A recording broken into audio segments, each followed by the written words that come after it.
Hi, everybody. It's Lori and Lawrence and Ronnie, and Jimmy's joining us in a minute, and who knows who else might show up. This is our live broadcast, continuing the conversation that we had last night about giants, giant people, giant things, giant trees, giants. It's hit flat Earth like a ton of bricks, and it doesn't seem to be slackening up because my entire news feed all day today on Facebook was full of giant things. So we're going to keep talking about it and just do some brainstorming and some open source dialoguing. And we have the chat open for the first time, which I will not be looking at because I can't focus on too many things at one time.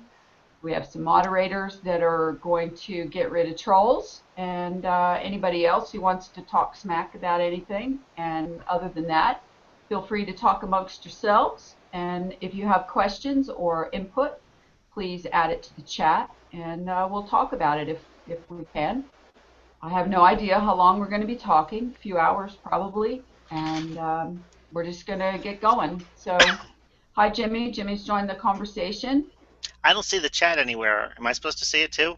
No, it's on the YouTube page. You'd have to go okay. to the YouTube channel. I'll leave that off to cut down on the bandwidth. No, actually, you're a moderator there, so you probably should go ahead and open it. And make sure it's on mute. And make sure it's muted when you open it. And so here we go. So a few days ago, Lawrence discovered a video on YouTube that was just uploaded by a fellow from Russia named David. And he just blew a whole lot of people's socks off and blew a whole bunch of people's minds. And justifiably so. If you have not seen the video yet, it might be better for you to go and watch the video and then come back and watch this hangout after it's archived, because we're going to be moving really fast as we do with new information. And if you have no idea where we're coming from, then you probably will have some serious cognitive dissonance going on. Although, we're going to go back over some of the things that we talked about last night and expand on them and see where this thing goes. So Lawrence has apparently spent the day Google mapping every mining operation that's ever occurred by the giants on flat Earth. And Ronnie has been checking into some mining things. And I have another guy from Russia named Philip, who may or may not be able to join us because he hasn't been able to get his sound done right.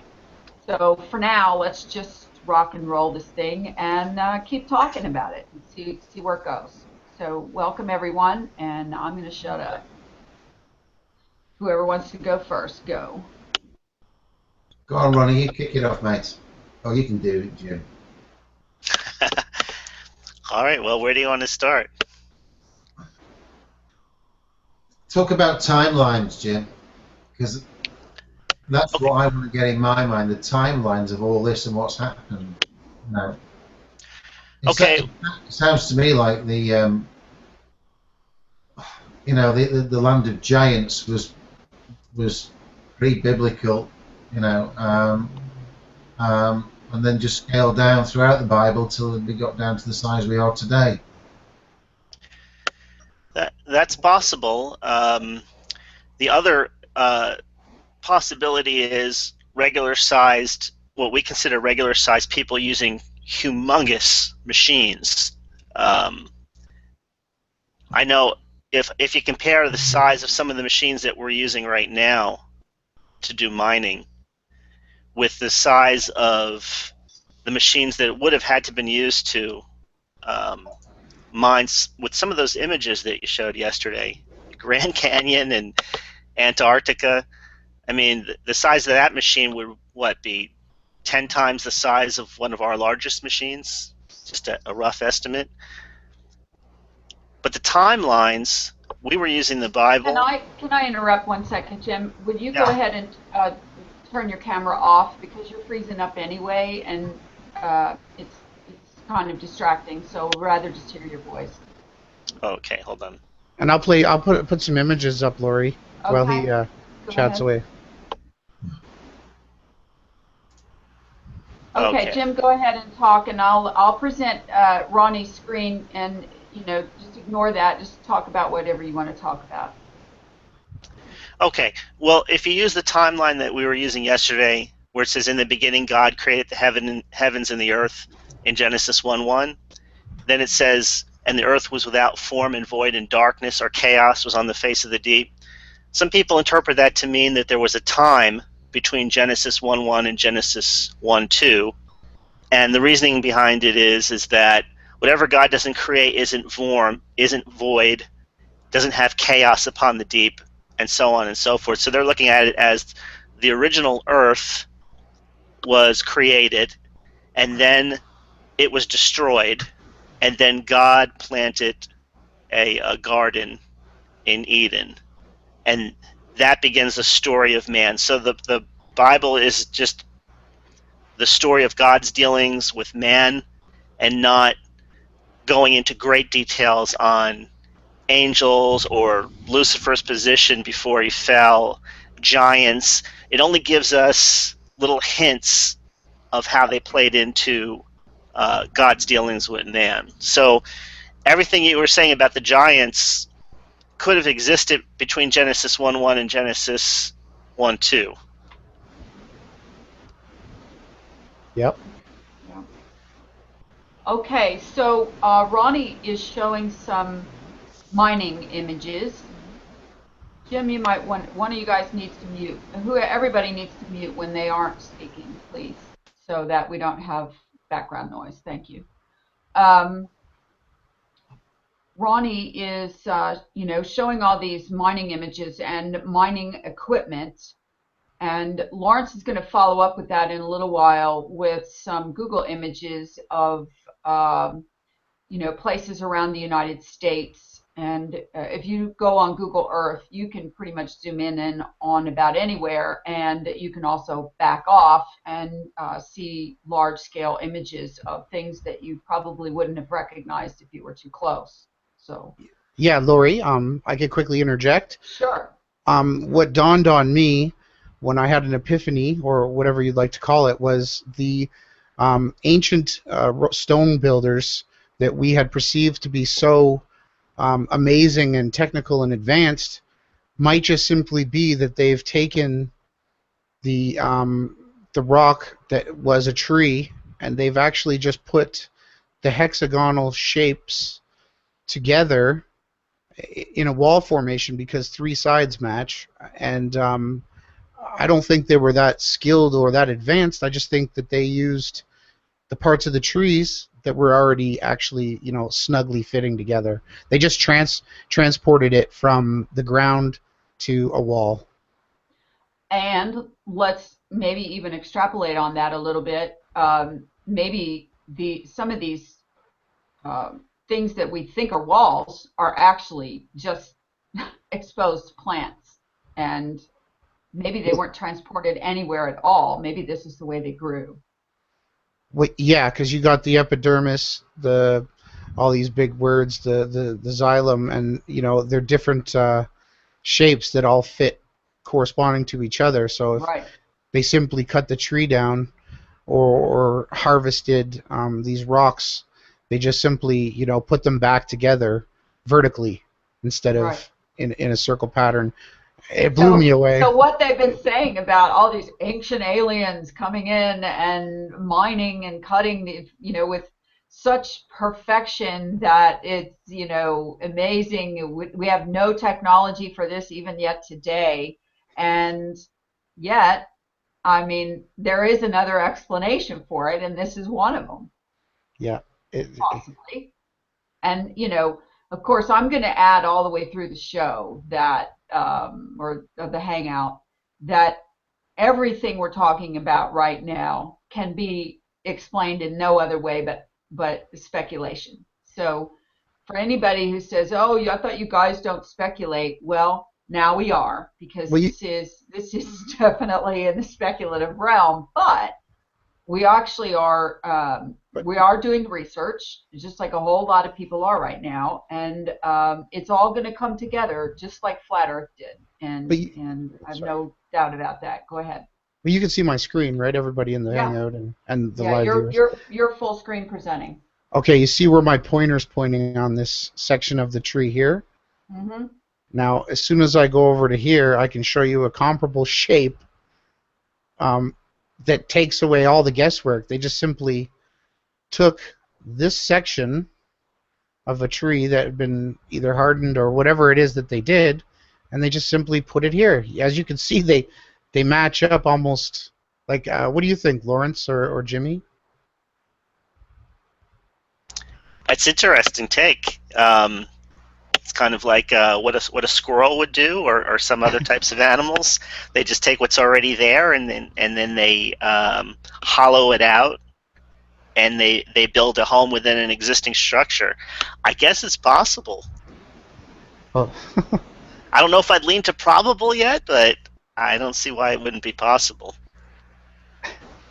Well, I mean, this is some place where we're going to have to start doing some comparisons, because if we're going to say these are giant trees and we're going to say there's giant plants, not all of these are trees.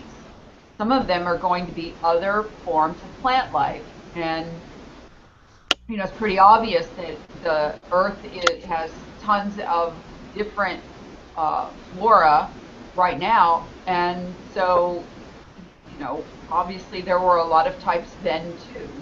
So could be a big mushroom. Didn't I see a picture today of a giant mushroom? Kind of like that. Yeah. What was this? Growing stones, an incredible geological phenomena. There actually is some talk of these growing stones, but I postulate that they have been vitrified long after they've grown. So, um, does it open up a question of the Aztecs or Stonehenge? Was the Stonehenge just a representation of one of the trees they cut down? You know? Or was somebody playing a game of, um, the Tinker Toys of the day and stuck them in the ground? One of the things we talked about earlier today in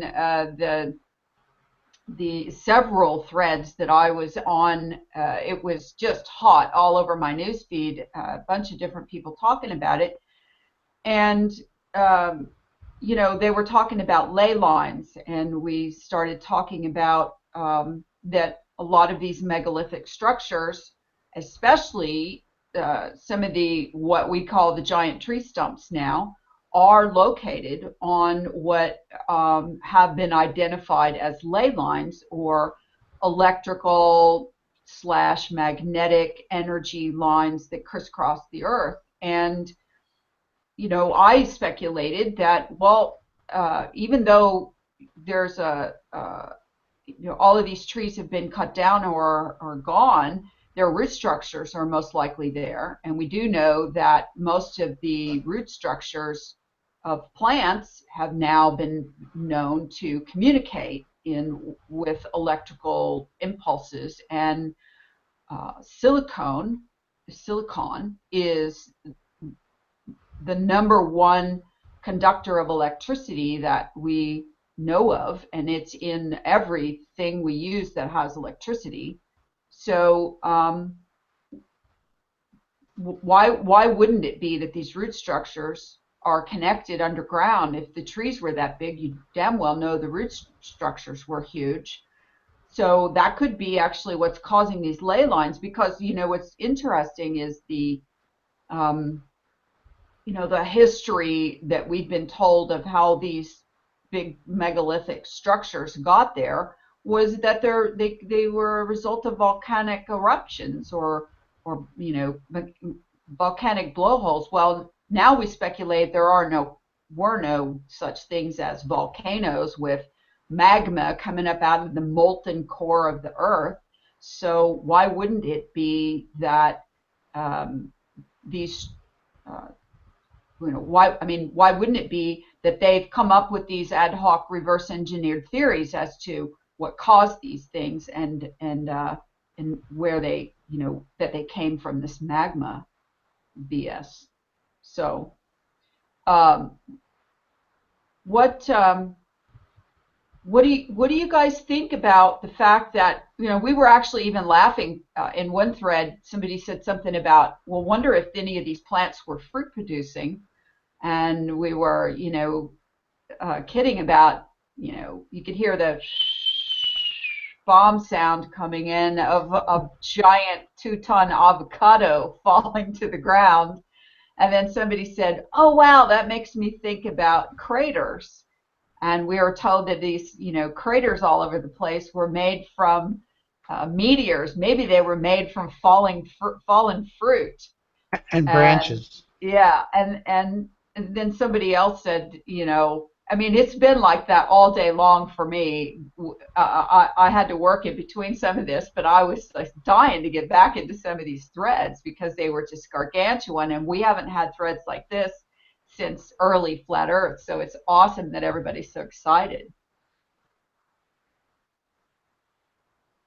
Okay, so Lawrence, unmute your mic and tell us about some of your adventures on Google Earth today. Okay, can you hear me? Well, yes, all right. But before I do that, this is probably wild conjecture, but I've been going off at all sorts of tangents here, and we've got the term Mother Earth, haven't we? You've heard the term Mother Earth.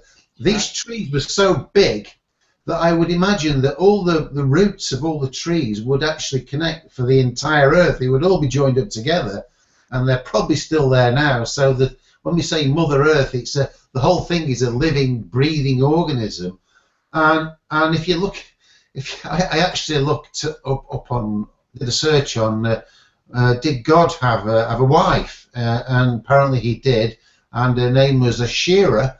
And when you look at Asherah, it says sacred trees. So Mother Earth may well be God's wife. Who knows? But it's an interesting subject when you start when you look at the tree of life. It's the as above, so below, and all these root networks that are going down below it. So anyway, let's look at the trees again, because of what used to be trees. Because I'll bring you up. This Google Earth's fabulous for actually going and having a dig around. And I've got this one here at the Grand Canyon, so I've been scouting around there. And if you look at this, I'll try and home in on it a bit. You can see these like cliff faces. You can see the strata, the lines.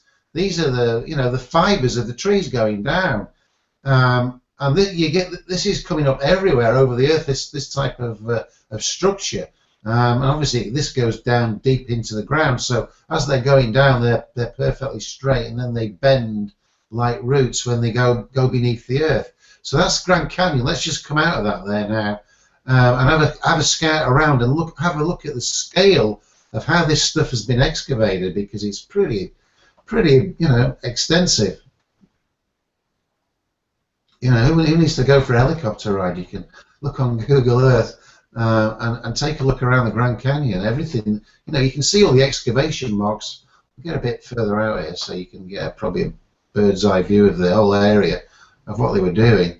Look at that. It's just the whole lot's been carved out. How long would that have taken to do? It goes on for miles and miles and miles. All this has been dug out. Obviously there's some little tiny rivers at the bottom of it, but they didn't cause that. Yeah, Lawrence can see for miles and miles. So that's the Grand Canyon area. And I went and had a look out of curiosity at that thing that was on the Close Encounters, and you can actually go and have a look at that. It's called Devil's Tower. So you have a look at Devil's Tower. Let's bring that one up, and you can see the same features of the structure of Devil's Tower. If you can find it, it's going to come in there. I'll try and home in on it. So that's Devil's Tower. That's the flat surface at the top, looking down on it. So let's go down and zoom in a little bit. Holy cow! That is like super flat.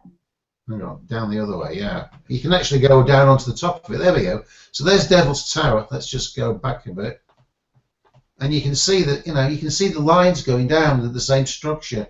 And as the stuff starts to curve away. So where it's starting to curve away, I think that's where the topsoil used to be. So you can see these lines coming down, and then they're curving away at about, I don't know, about 35 degrees. So this is the thing that they allegedly climbed up on. There you go. So you can go down and have a real good close look at that. And move up a little bit. Up a bit Well, more. Lawrence cypress trees look a whole lot like that when the water recedes from the bottom a little bit. Palm trees look a whole lot like that. Where down here in Florida, the base of them, especially if they get attacked by termites, looks just like that. Yeah, so if people want to go home and do some digging yourself, and then you can take photographs of it. You can go and look at all these rocky outcrops over the world that we are told are caused by some volcanic activity, millions of years ago, and resulted in a flat top.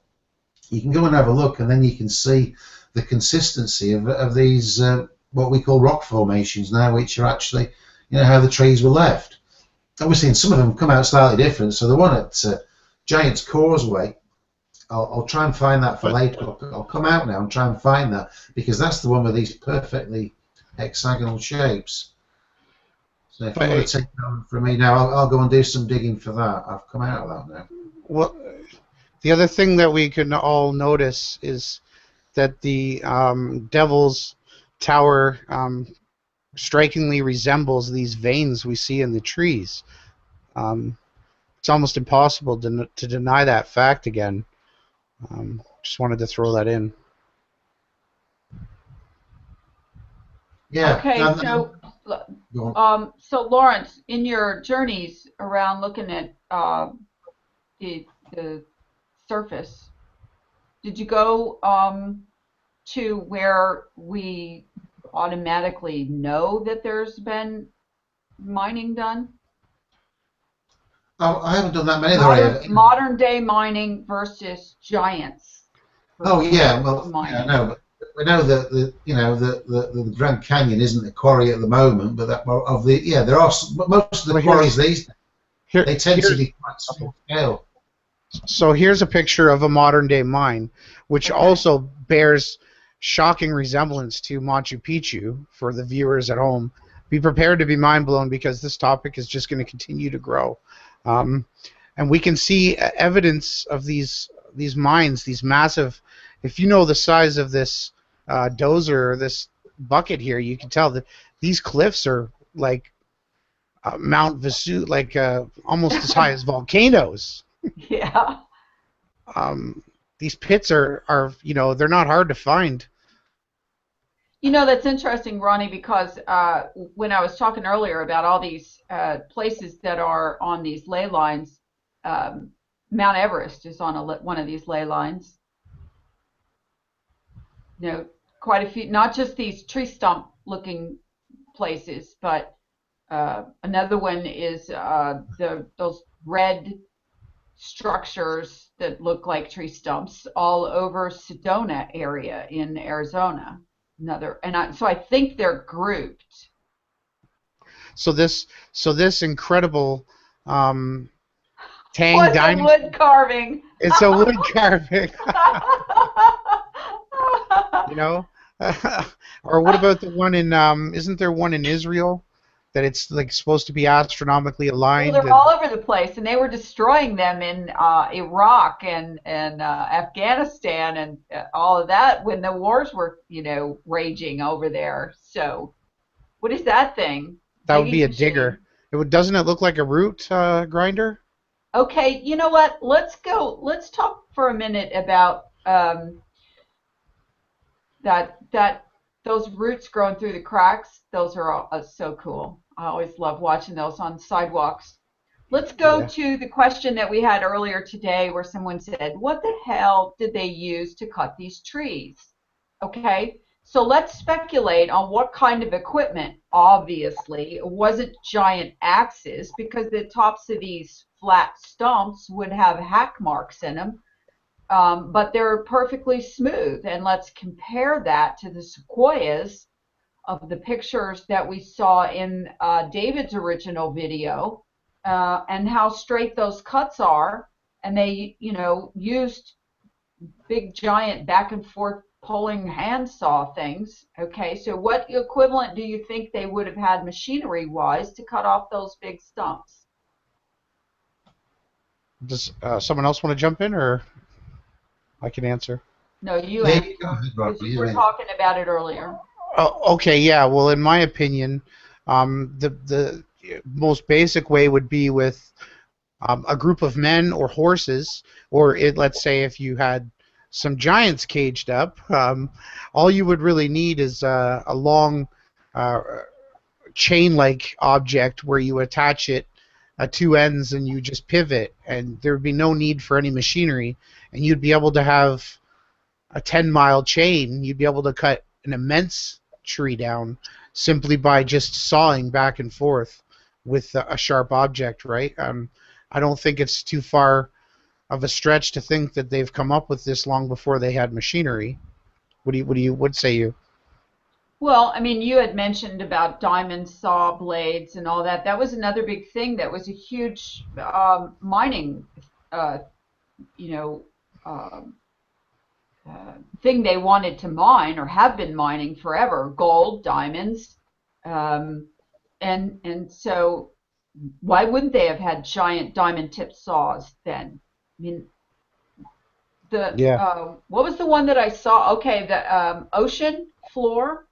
All we're looking at so far is some of this mining operation on Earth, on the land.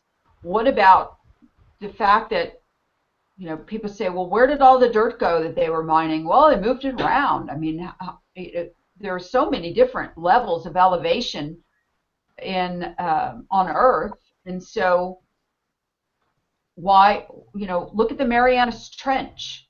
Well, here. Find that picture if you can of the what looks like giant dozer tracks going across the ocean floor. Oh, okay. But what I You know just that had one? up before Okay, I go ahead. Yeah, what go ahead and I talk about these underground pyramid-looking things. yeah, there's all these megaliths, and what we're told is platforms for ancient aliens, but now we might just postulate that they were just ancient cities, basically the Hmm. floors of the cities, and they're found all over the world underwater, Right. which is while we chat, I'll pull up what you were talking about there. 1 second. What about Um, Jimmy? Is he still here? Does he Jimmy, want to? one of the things we wanted to talk Yeah, about I'm still here. yeah, when giants roamed the earth, okay? So you had talked about last night that the about what it was, like when the giants were the kings, and they were the, men of old, men of renown, the fallen ones. Go into what it would have been like were when they were ruling, when there were giants. What I think it would have been like? Yeah, according to the the scripture and Well, Enoch and at places least we in the read. beginning, it seemed like if you want to look at them as races, everybody worked together until the food supply began to run low, until the I don't know, not just the food supply, but all of the resources in general started disappearing quickly. And when that happened, then everything turned bad. So when you look at these places, let me just show you this. Let me do a quick screen capture here, or a share the screen. On a second. I was actually here You in have to turn your camera on.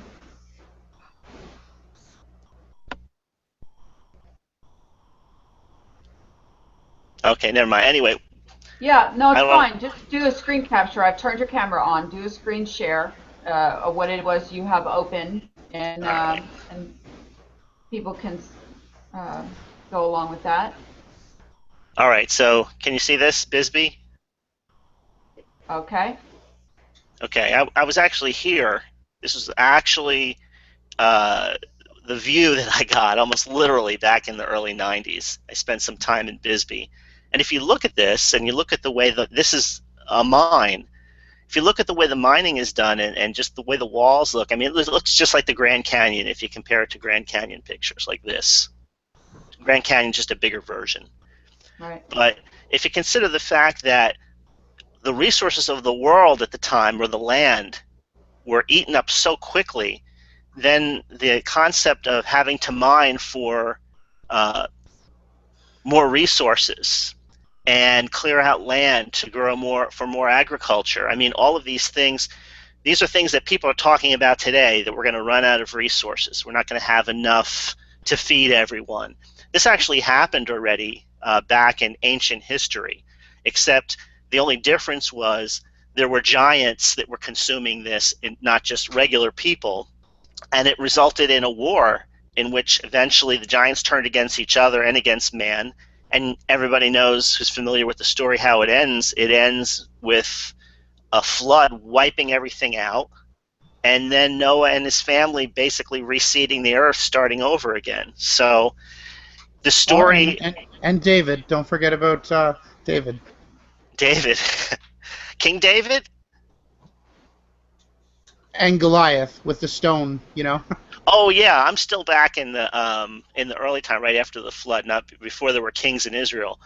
But I think that the issue is that all of these pieces, even though they really don't fit together snugly in some cases, we have a lot of pieces that do, and it kind of makes sense as long as you're postulating about it that all of this mining effort and everything that you see dug up was a result of resources running low in that time period that Enoch wrote about.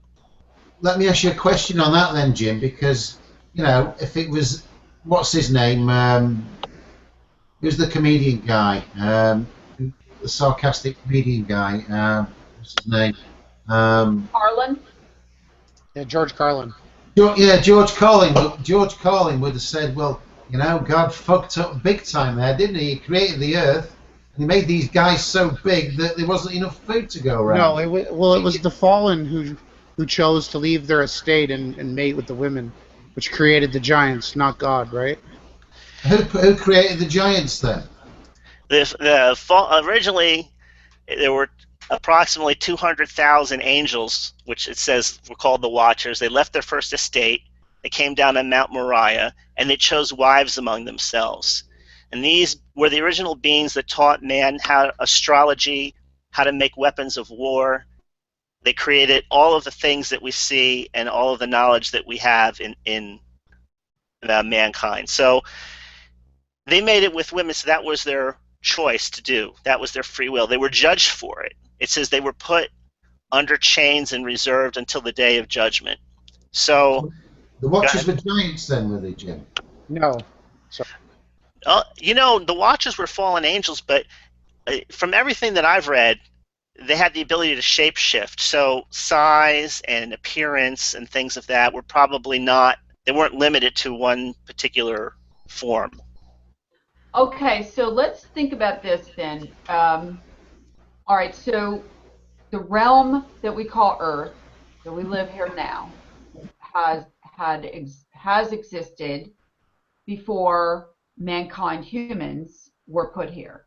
Okay, and so the inhabitants that were here before were pillaging and plundering the landscape, at least the landscape that we live on. Somebody needs to. It's Jimmy. Jimmy, you need to. Oh, there you go. So let's say there were, cities and, according to the Bible, the giant and Enoch, the giants were everywhere. They were inhabiting all the places on Earth that we know of right now, because there's legends and myths reporting about all of them everywhere.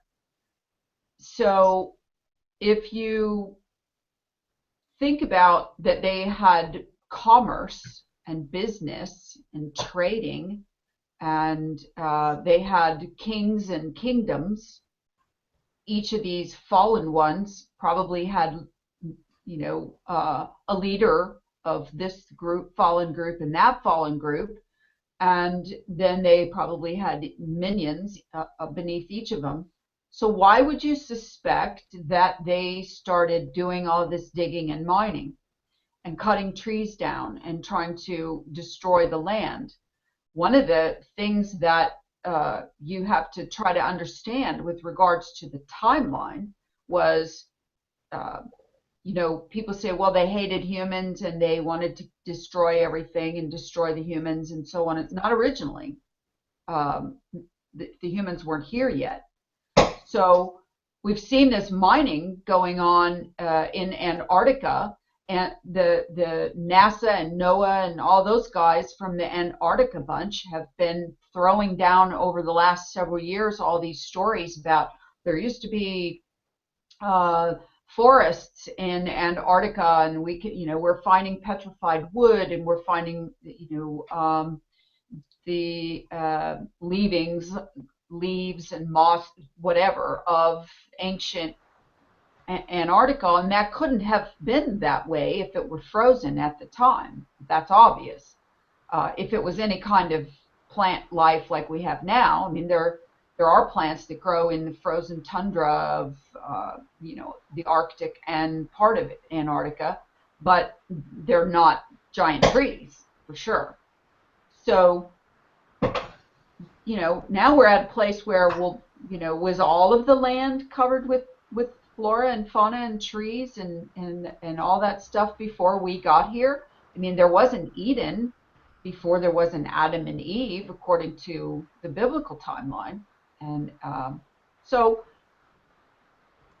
this story, this conversation is just getting started.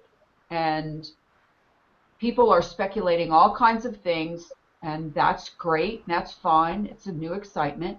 But at the same time, I can already see, I don't want to hear about it from everybody saying, oh, you're going to, put all this Debbie Downer stuff in it. But I can already see that people are going to start dividing up this story based on the same division lines that we've always had with regards to religion and history and education and background and all that kind of stuff. How do we try to prevent that from happening? Because we're already talking about Enoch and the Bible, and there's going to be people say, oh, well, what's Enoch got to do with it? That's not Christian, biblical, proved, educational materials. Yeah. Anybody? Go ahead. Well, yeah. Oh, okay, I can go back to that. Yeah, all I was going to say was people need to have an open mind and not be so quick to throw in their biased opinions. Even though we might be speculating some of our own, we're not speculating the actual shape of our Earth. We're just actually observing stuff on the ground. Like you were asking about tracks in stone. I believe there's all kinds of evidence of this as well. This street in Pompeii here in Italy is another almost all too convincing evidence, again, of it looks like mined trees. Maybe they mined the vitrified trees of their time, but again, you see the sides, they all match. Are you guys seeing that again? Well, I have been to a few of the older European country cities, and there's lots of cobblestones, and a lot of the stone streets look like that. I have not been to Rome, but I have been to the south of France, and the Romans were, big players in that because that's right where the Roman aqueducts went through. So we need to be careful, and this is where we can start to look like, oh, well, we're just trying to find evidence to fit our wannabe belief system here. But I have seen stonemasons cut some pretty darn good polished stones to make streets and sidewalks out of. Yeah. Maybe these dinosaur tracks were actually some sort of a tire marks. Well, now that I might go with, because I've never been a dinosaur believer very much. Jim, let me ask you a question here. I mean, at some point, God created the earth, and it was totally organic with enormous trees covered in beautiful, lush vegetation. Who were the first life forms to actually populate the earth? Who was it? Was it somebody prior to Adam and Eve? That's very possible. There's no way to know for sure. It's even hard to come up with a piece of material for an accurate guess, but I would say that the before Adam and Eve, there were what the Bible calls angels. It's one word to cover a variety of different beings. And in the, like, for example, in the New Testament and the Old, we see they look like men. They can be confused or mistaken for men, and they have abilities, of course, that are beyond our abilities. So maybe they were the ones, some form of them, that populated this Well, original Jimmy, Earth. could I suppose maybe the term Elohim, the people, the parts of God that created the earth, could have also been the part of the 1/3 of the angels that fell? That's possible. That's possible. There's So, a Okay, bit. let's Well, talk. Let's move on to something else just for a minute, okay? Um, so what happened? There was some kind of an event, some what they call in modern day movies extinction level event. And so what happened? What do you guys think happened? That the trees are gone, all the giantism stuff is gone and burned up. What the face of the earth was void and whatever. What happened? What do you wasn't think? wasn't that wasn't that between Genesis 1 and 2? Because Jim picked up on that earlier, and yeah. it's saying there that there was some cataclysmic event. It doesn't say what it was, but it obviously wasn't the flood. It was something else. Well, if you interpret there was a war in heaven, and it says Michael and his angels fought against Satan and his angels, some people say, well, that came later, that came afterward. But it says their place was found there no more. It's possible that that event could fit into that narrative. Yeah.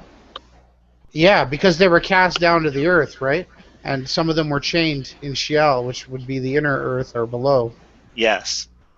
Um, it's interesting because if you look at the Epic of Gilgamesh, and if we start talking about ancient Vedic cosmology and all of the mythologies, whether it be the Greek, the Roman, there's so many things we could go into with a caveat here. So, I mean, did the Garden of Eden come after all this decimation? yes. I mean, It you did. can get an image of the Garden of Eden, and then outside of it, that place where the chaos was. Perhaps there was an encampment of those angels which had fallen. They had no legal right to Eden because that was given to Adam.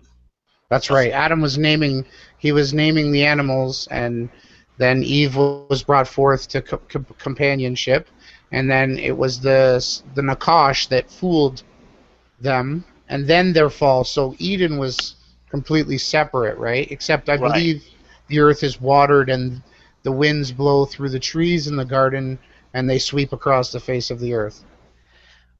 Because one of the statements Satan made to Jesus was, it said he showed him all the kingdoms of the world in an instant, and then he said, all this and the glory thereof I will give unto you, for that has been delivered unto me. So the question is, who delivered it to him? He never challenged him on the statement, didn't call him a liar. Well, that was like Satan or that would be like somebody trying to sell you your own house, right? Well, according to 2 Corinthians 4:4, it says that Satan is the god of this world.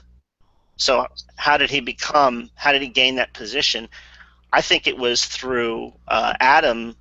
Basically, the world was leased to him, and he basically subleased it out.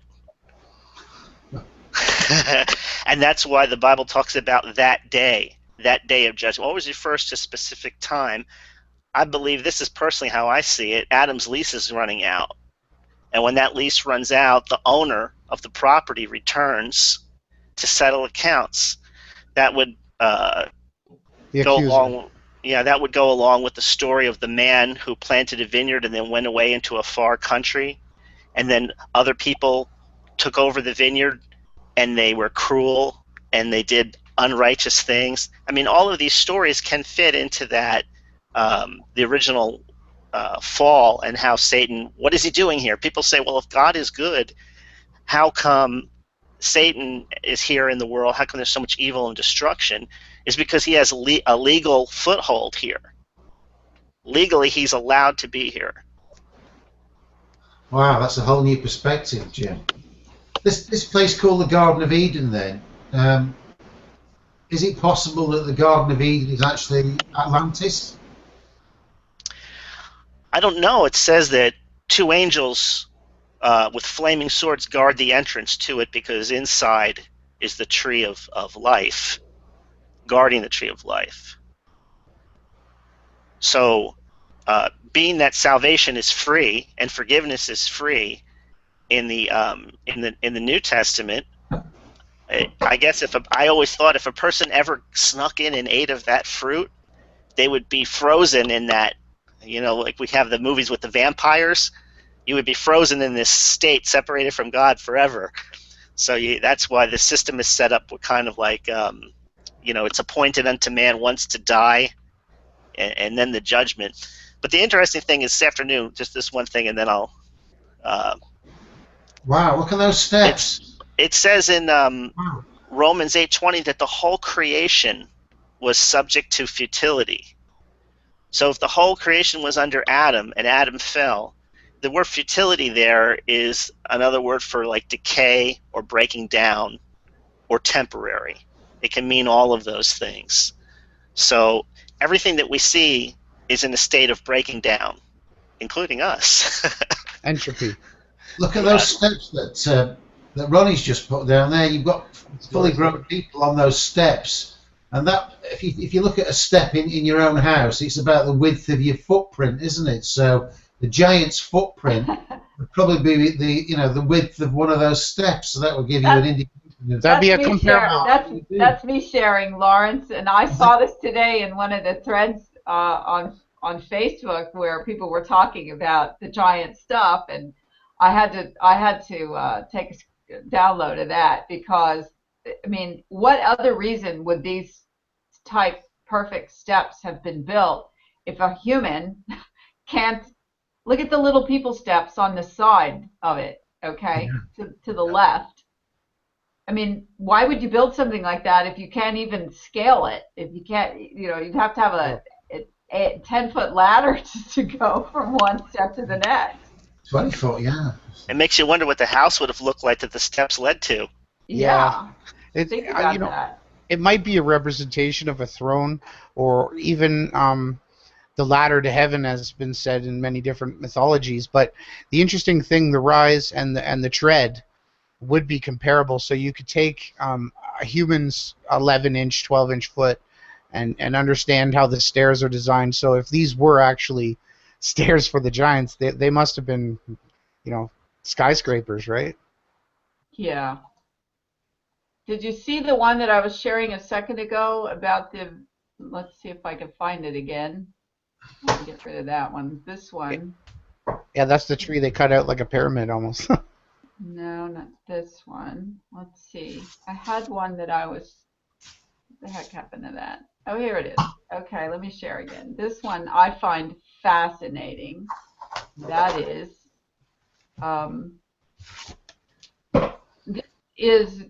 some kind of a combination between mining and cutting, as far as I'm concerned. I mean, I've seen someone with a giant chainsaw in my mind cutting this tree, okay, because this is another one of those stumps. And they started carving off the side, and then they took some hacks out of here, and you have a lot of vegetation growing back on here. But what I found so interesting about it is it does have a flat top. What the hell is this water coming from? there's water coming up through this so-called rock, okay, and creating a waterfall down the sides. So this has to be some kind of an underwater. I mean, it's coming off of all the sides. There's a stream over here. There's a stream over here, and I've seen many underground springs in my day, and Is that a Kepa Temple? Tempe is the name of that rock. I don't know. I grabbed it as a screen capture earlier today when someone shared it, and there's just something about it that's imagine this giant root system underneath and an underground spring or something that has found its way through the dead roots now and is pumping up through one of those empty cells, okay? Like we saw those long stringy cells of Devil's Tower, and creating a fountain, more or less.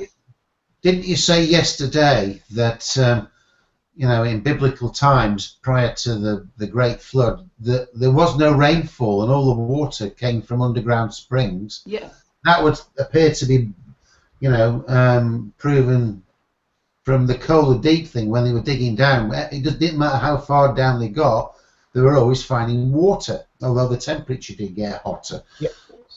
So is there any mention of rainfall in the Bible prior to Noah? Ever rain? I'll let Jimmy answer that, and then I'll chime in. No, well, the first rainfall was ended in the flood. Like Lori was saying yesterday, the dew came up from the ground and moistened everything. And so it was like a greenhouse, I guess that's the best way to put it, that they were living in at the time. It worked like a greenhouse. Well, I mean, it's kind of like the steamy jungles that we see where, we rarely see anymore, but where the mountain gorillas live, for example, there is a lot of rainfall, but at the same time, it's just always a high amount of water in the air. Some people believe. But the water bubbled up out of the ground in creeks and yeah. That's what I was. Go ahead, yeah, Lawrence. I think from that, I mean, if that's true, we can conclude from that if all the water to supply the life forms that were on Earth just came out of the ground, then there can't have been oceans, because the oceans would have had all the, the evaporation of the water creating rainfall. So I would imagine at that time the Earth didn't have any oceans. And that would seem to be made out by the excavations that was on that video that got posted today, where there's clear signs of excavation on the bottom of the ocean. Mm-hmm. Obviously, and it's possible that there was ocean all around the outside, the perimeter. I mean, going back to the Pangea concept, there would have been freshwater lakes. I'm sure there would have probably been some accumulations of water, because it's not just the trees and plants and stuff. There were animals there then. I mean, when Adam and Eve were created, according to the timeline, there already were animals, and so they had to have some fresh water to drink. So we don't even know if the oceans were salty prior to the flood. See, well, again, I'll leave it in the description below. There was I don't know, a PDF that had maybe 5,000 pages about Plato and throughout the ages of underwater waterways, and basically how water does pump to the tops of mountaintops, and they were postulating on how this process actually worked.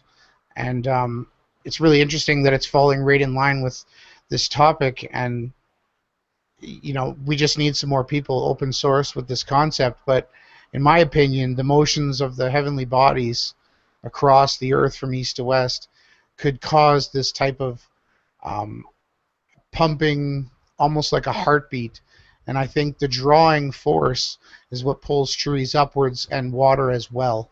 I just wanted to add that in. Okay. I got another one of these odd pictures that I think is interesting that I wanted to share. What do you guys describe this strange face side as? Is this one of those broken off trees? Yeah. You sure? You wonder what the child giants were like. Maybe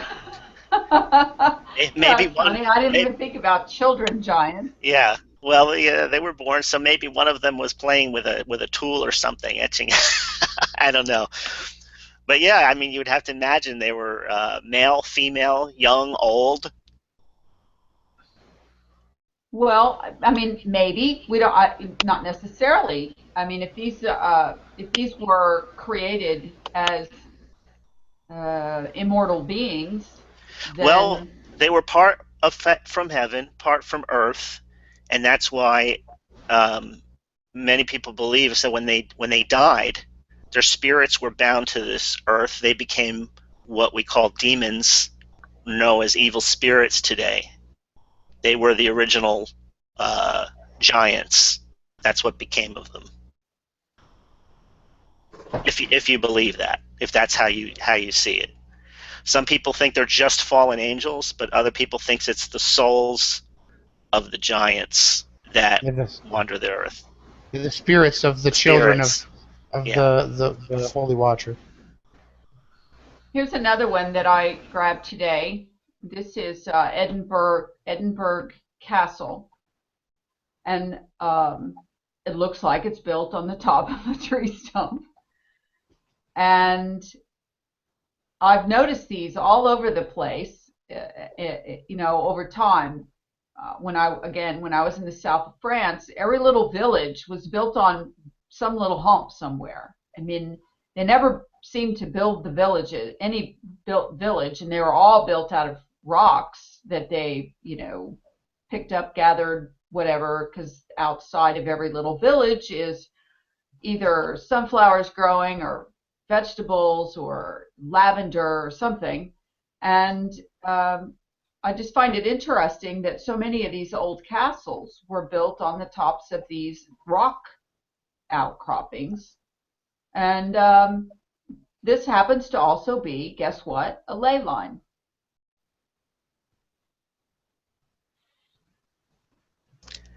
I always saw it as more for security purposes, but I guess Well, there could be yeah, more of to it. course, you're going to take high ground and you're going to build a wall around it and you're going to, challenge anybody that wants to come and take your stuff. Yeah, it's easier to defend from the higher view, and it's also again, godlike. All the mythologies, like the Greeks were at the top of Mount Olympus, and God came down on top of Mount Hermon.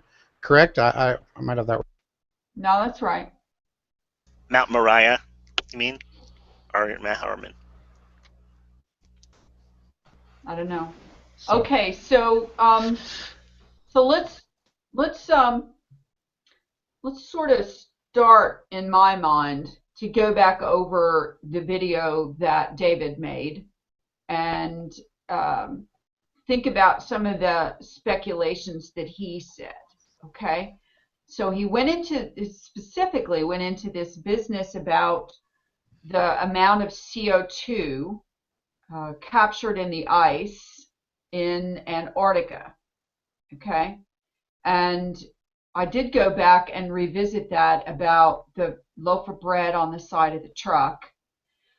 And that represents 20,000% or 20,000 times more was of CO2 mass. Oh, God, I thought I had this where I could explain it.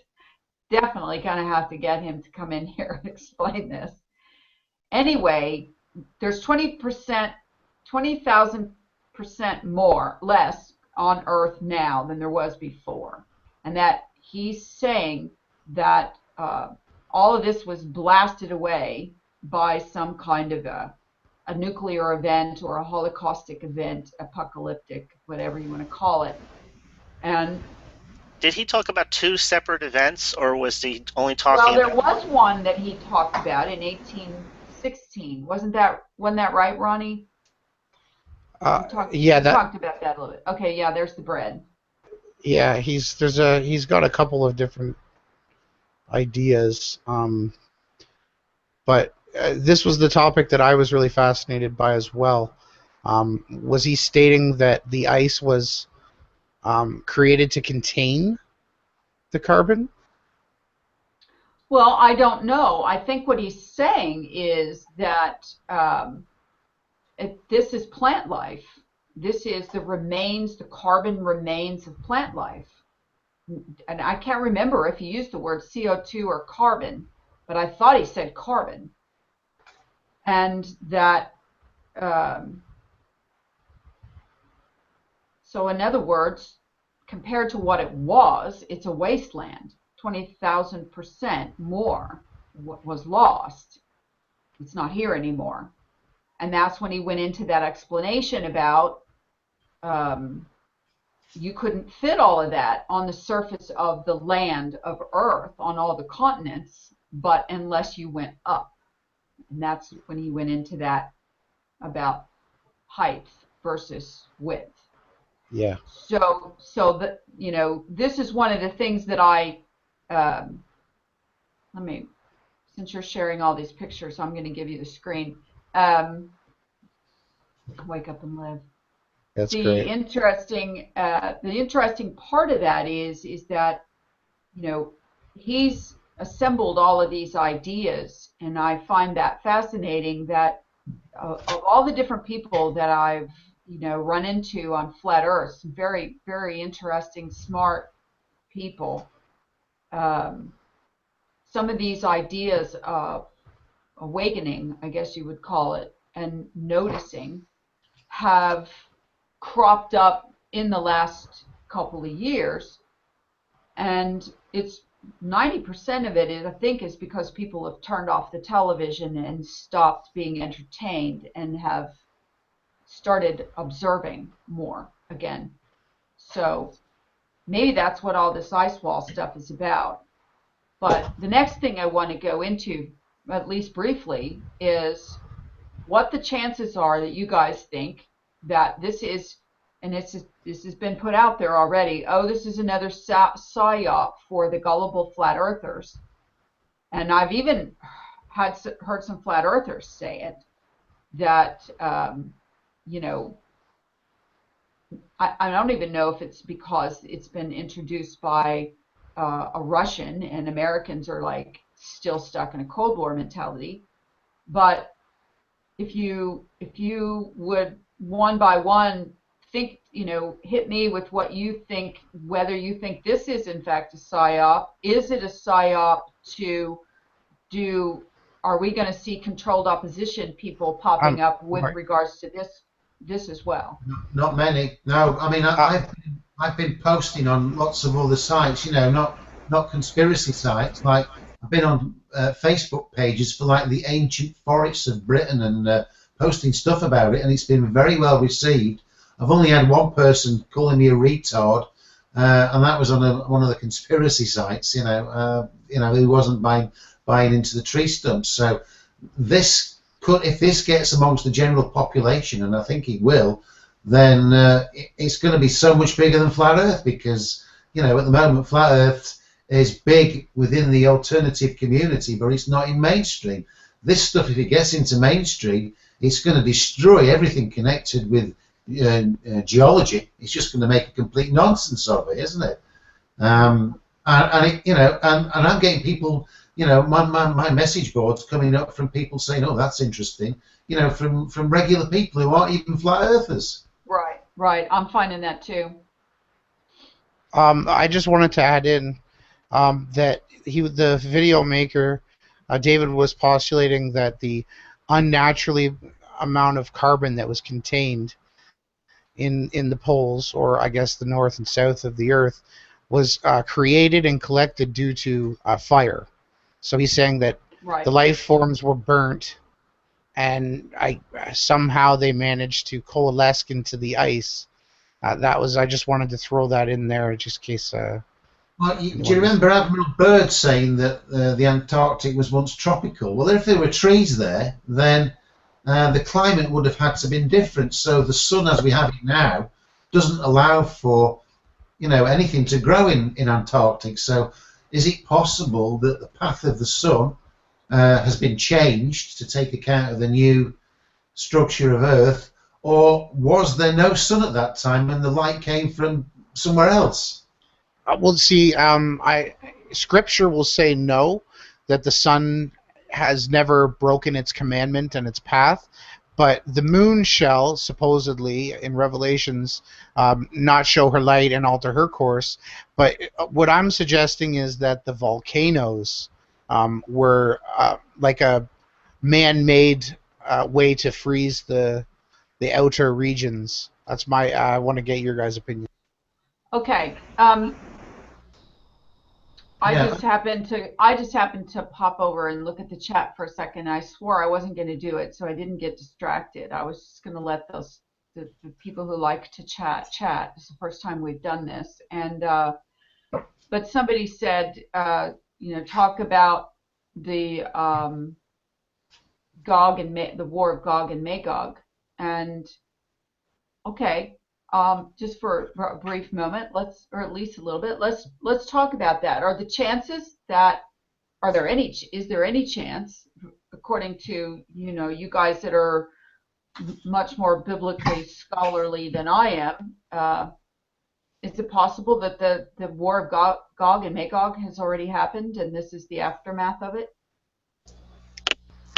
Well, I guess again it depends who you're asking. When it comes to the end time stuff and to the symbology that you see in the book of Revelation, where some things are most definitely symbolic. It's not talking about a literal thing. It's just using the imagery to convey the thought of what's happening. But in other cases, it may be literal. So I can't be 100% in, even after having read the book now for over 30 years. And having been in discussion groups for and against different opinions on the book, but I will say that it's quite possible that when we read it as though we're reading events happening in the newspaper from one day to the next, from 1 hour to the next. But it's possible that these events could be stretched out over a long period of time, from 70 AD all the way up through today. And so that's why we don't recognize certain fulfillments. For example, there's a lot of prophecies about when the Messiah was coming, when he would be born, where he would be born, and there were very studied rabbis in Israel at the time, but yet only shepherds in the fields recognized the signs. So that just goes to show you that when you think in a certain box and things have to be a certain way, then you rule out other things because it doesn't fit your model perfectly. So an entire nation, with the exception of a handful of people, missed the coming of Jesus and his birth in Bethlehem. So I use that same type of possibility when I look at the book of Revelation. My opinion can be based on too many things that I've heard in the past, so I leave there's room for error concerning that. Could it have already happened? Maybe. Yeah. Okay. I've got an interesting topic when you're ready, which I find quite fascinating. Can I just share a screen and show you something? Sure. Okay. You're so good at it, you might as well, Okay, so I've got Google Earth here.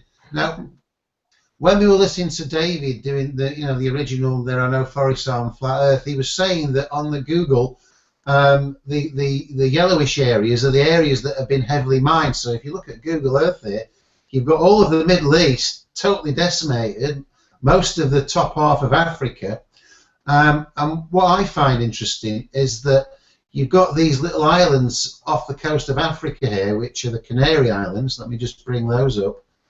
And they're termed volcanic. I don't know whether I can zoom in on that. Those are the that. tops of tree stumps, Lawrence.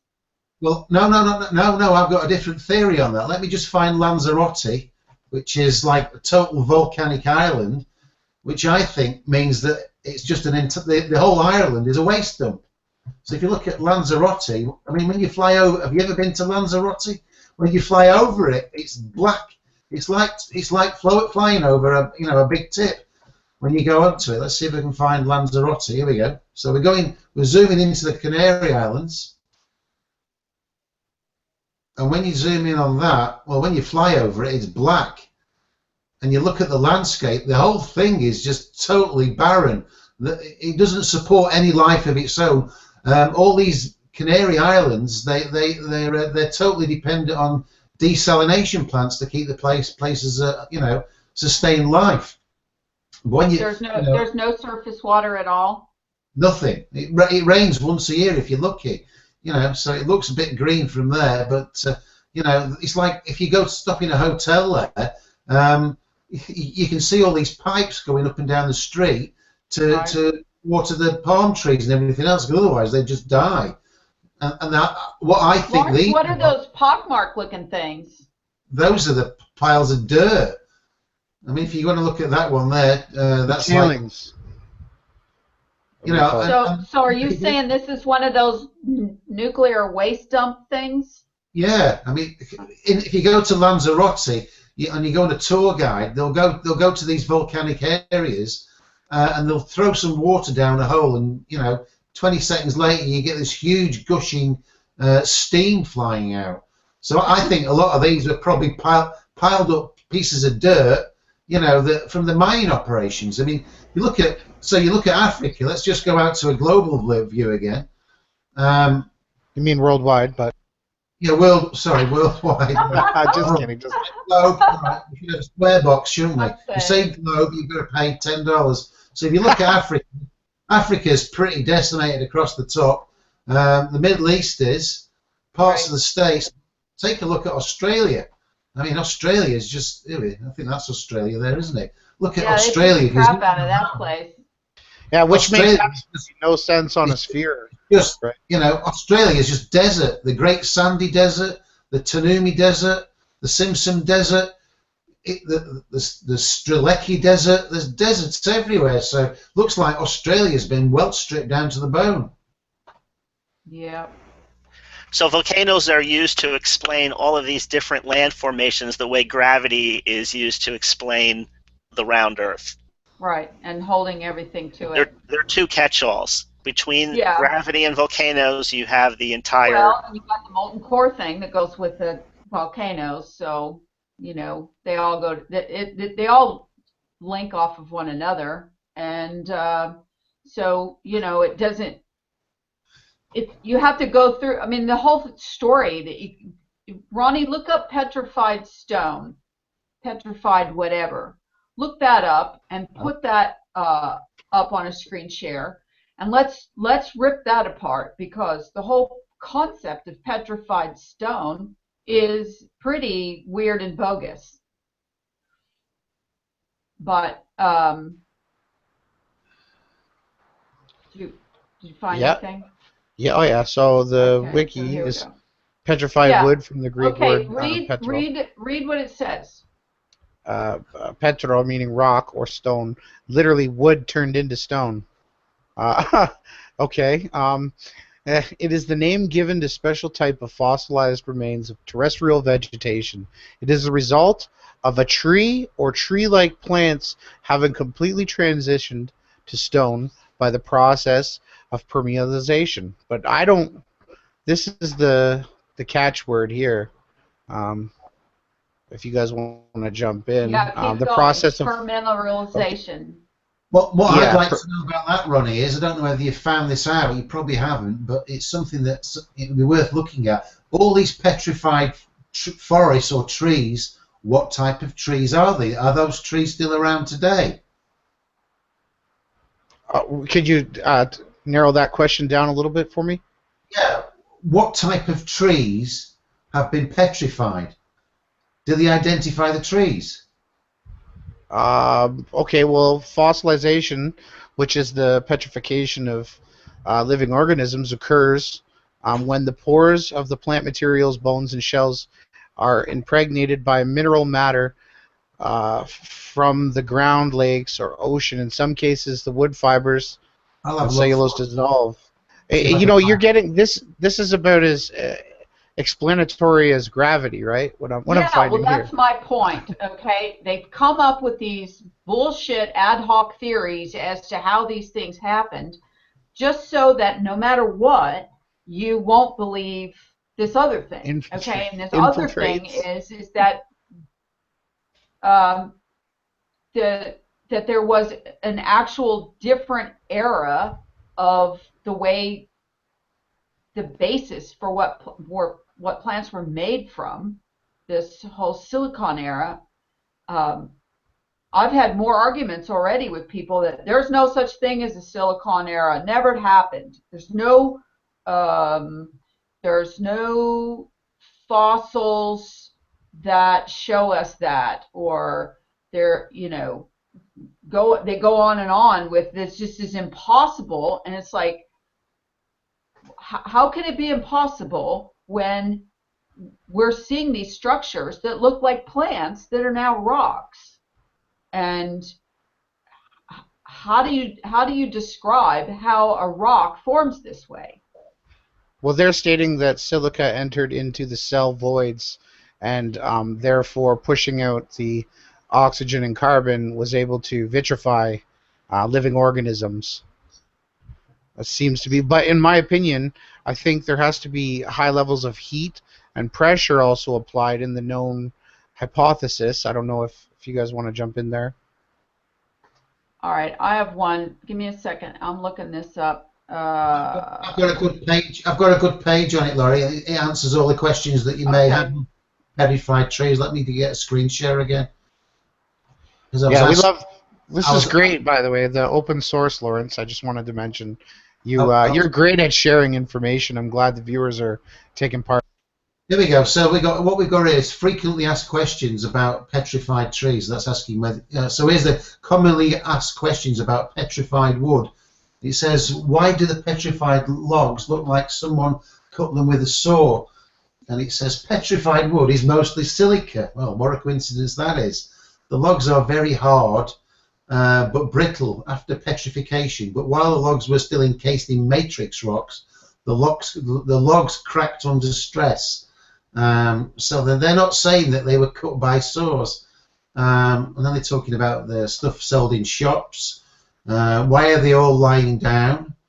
The logs were not preserved in a standing position. What type of trees were they? Doesn't say. Coniferous trees, tree ferns, and some ginkgos. I don't know what type of tree a ginkgo is. It's a ginkgo.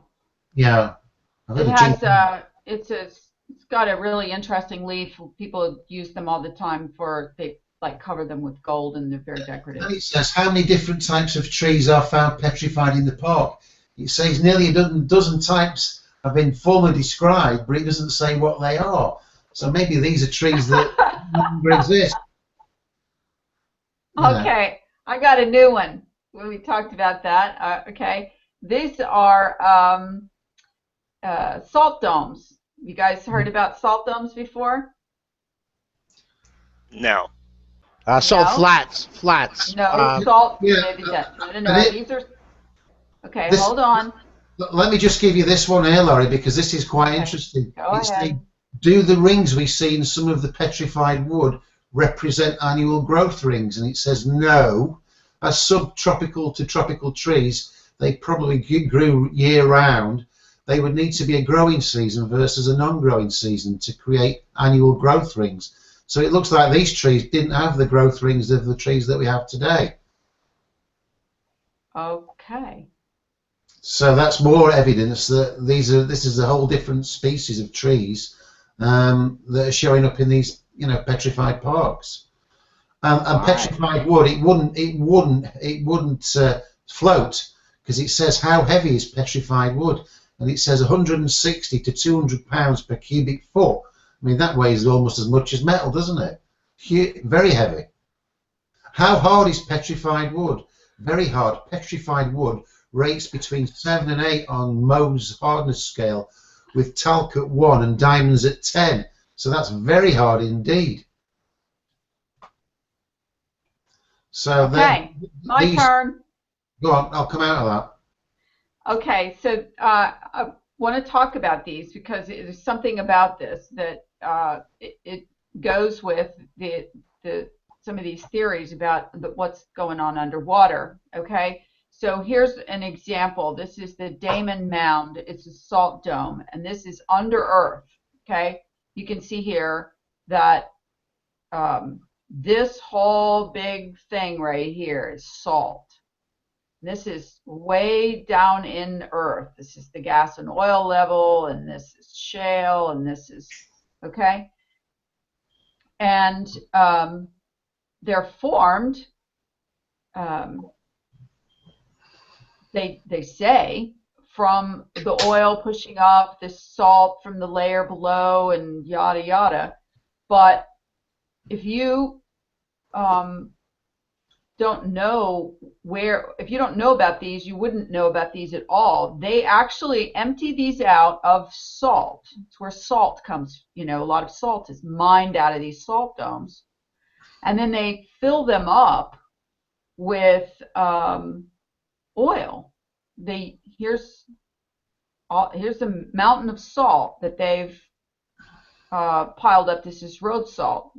And then they empty out these salt domes, and then they fill them up with oil. Here is, these are underwater. This is the Biloxi Dome. This is the Pascagoula Dome. This is the Gulf of Mexico right here.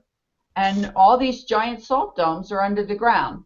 So what in the world would cause all that salt?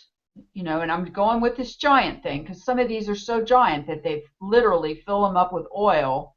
Here's one all mined out, and they've left this buttress of salt in the center to support, the scrapings of all the salt. Salt's one of the hottest commodities in the world, or was, at least before.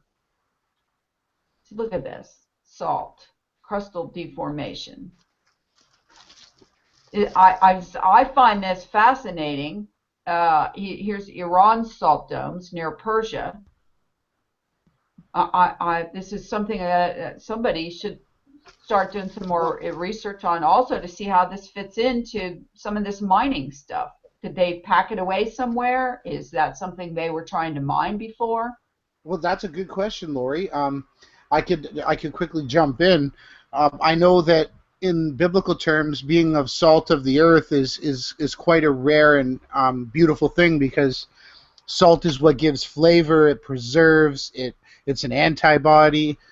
Also, it's been postulated over the centuries of great thinkers is how does the ocean get its salty taste? And what I postulate from the filmmaker David is that the great fire that was spoken of is actually what has created the waters to become so salty.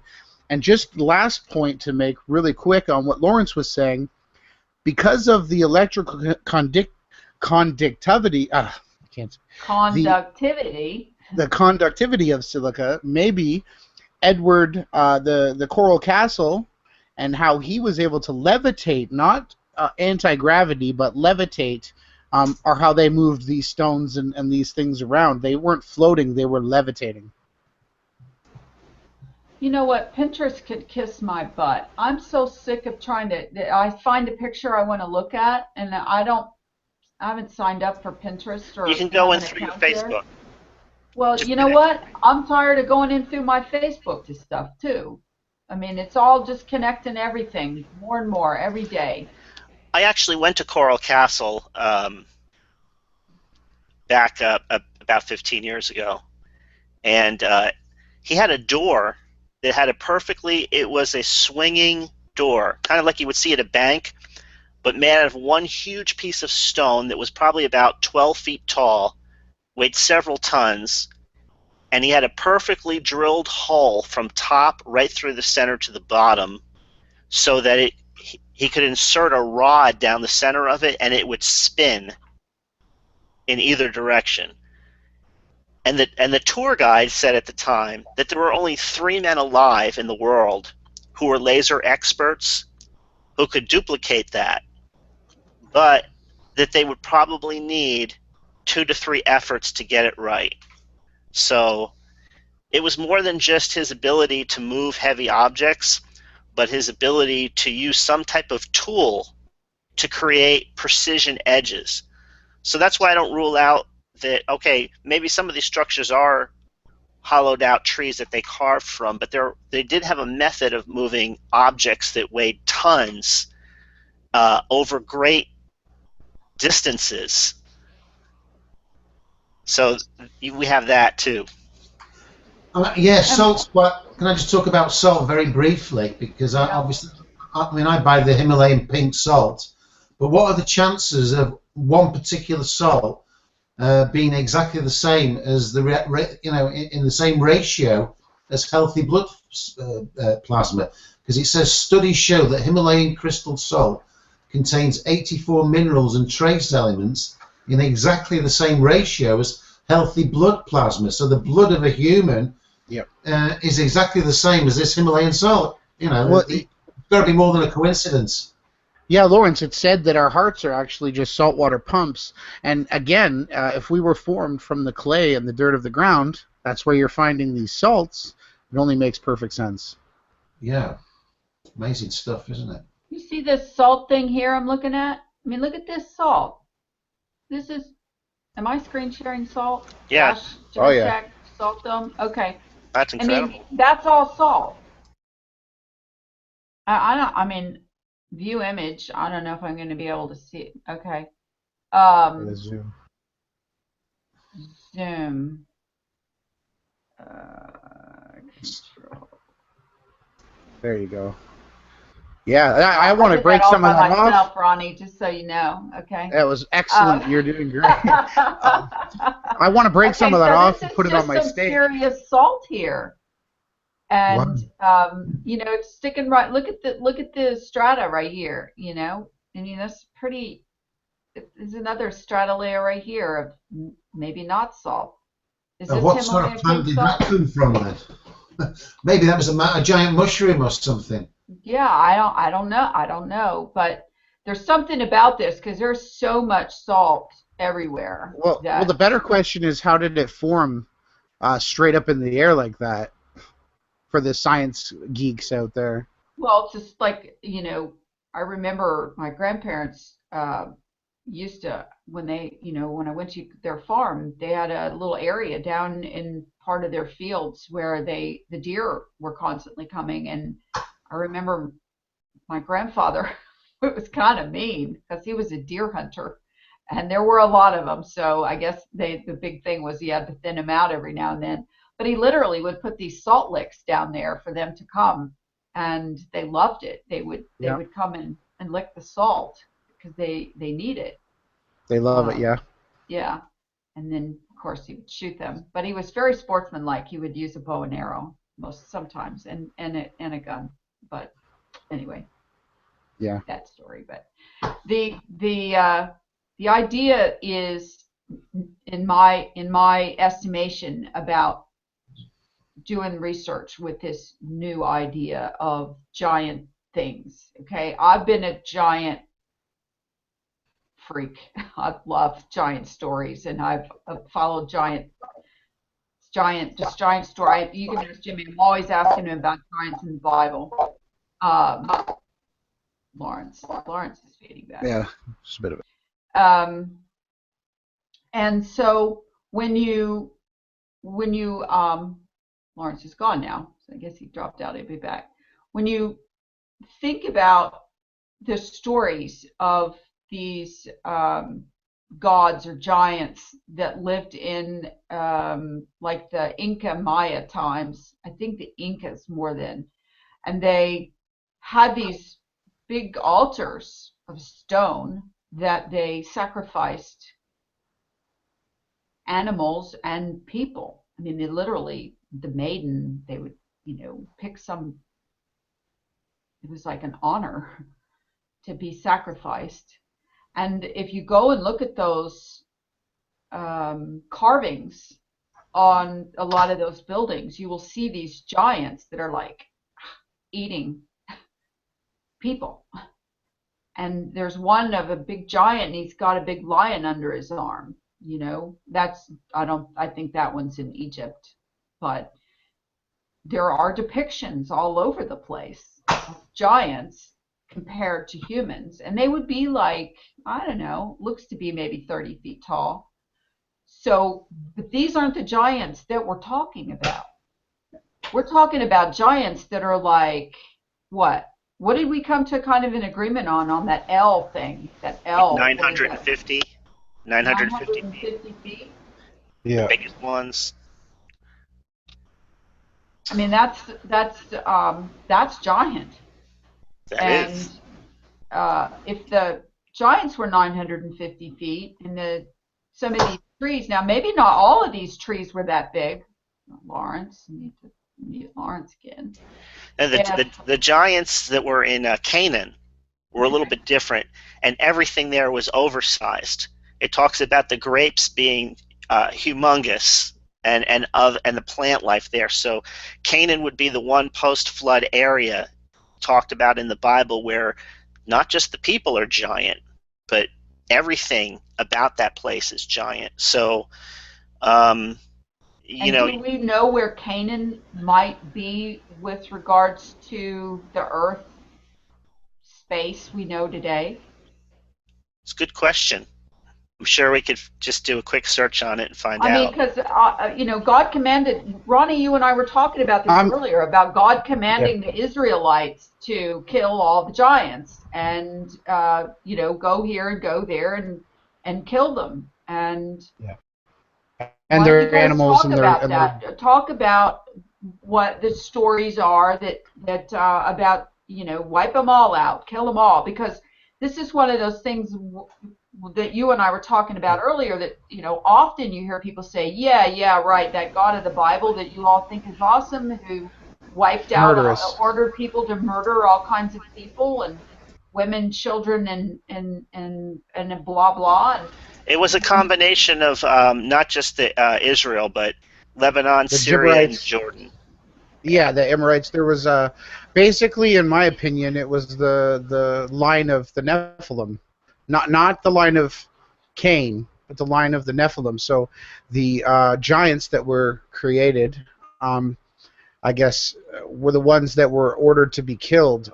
I guess the reason was they were allowed to be after the flood, because I believe my God is merciful and He gives everybody a chance to, ask for forgiveness. But in my opinion, they obviously didn't recompense or change their ways. That's why in the Torah they were ordered to strike down them, right? Jimmy, if you want to jump in. Yeah, well, I mean, you can look at the bloodlines and you can sum it up by everything reproduces after its own kind. A bad tree can't produce good fruit, and so on and so forth. But people get hung up on these Old Testament stories, and they forget scriptures in there. Like in the book of Jeremiah, it says God says to us as human beings, "My will for you is good," and they never consider things like, well, if God is almighty, why doesn't He just step in and do something about the situations that we have today? And when you look at the Bible a little closer and you really zoom in, you'll see things like it says that they turned back in the Old Testament and limited the Holy One of Israel. Well, can a person limit God? Well, they did when they were in the wilderness. Or in the book of James, where it says, "You have not because you ask not." There is well, the reason why I don't have, can't God see that I need something? Well, it says, "You have not because you ask not." And I mean, we can answer, we can't answer everything, but we can answer enough to see that God isn't the problem in this story that we have here. He's actually the solution. So, So it was Satan ordering all of these bad guys around, all these giants. They had, an intention to, because now we're talking about mankind is here, and this is not prior to us coming here. Okay, so if go and kill all these giants, um, the reason is because now, again, it's the same kind of problem coming around. You've got only so many resources, and you've got these big giant people eating everything.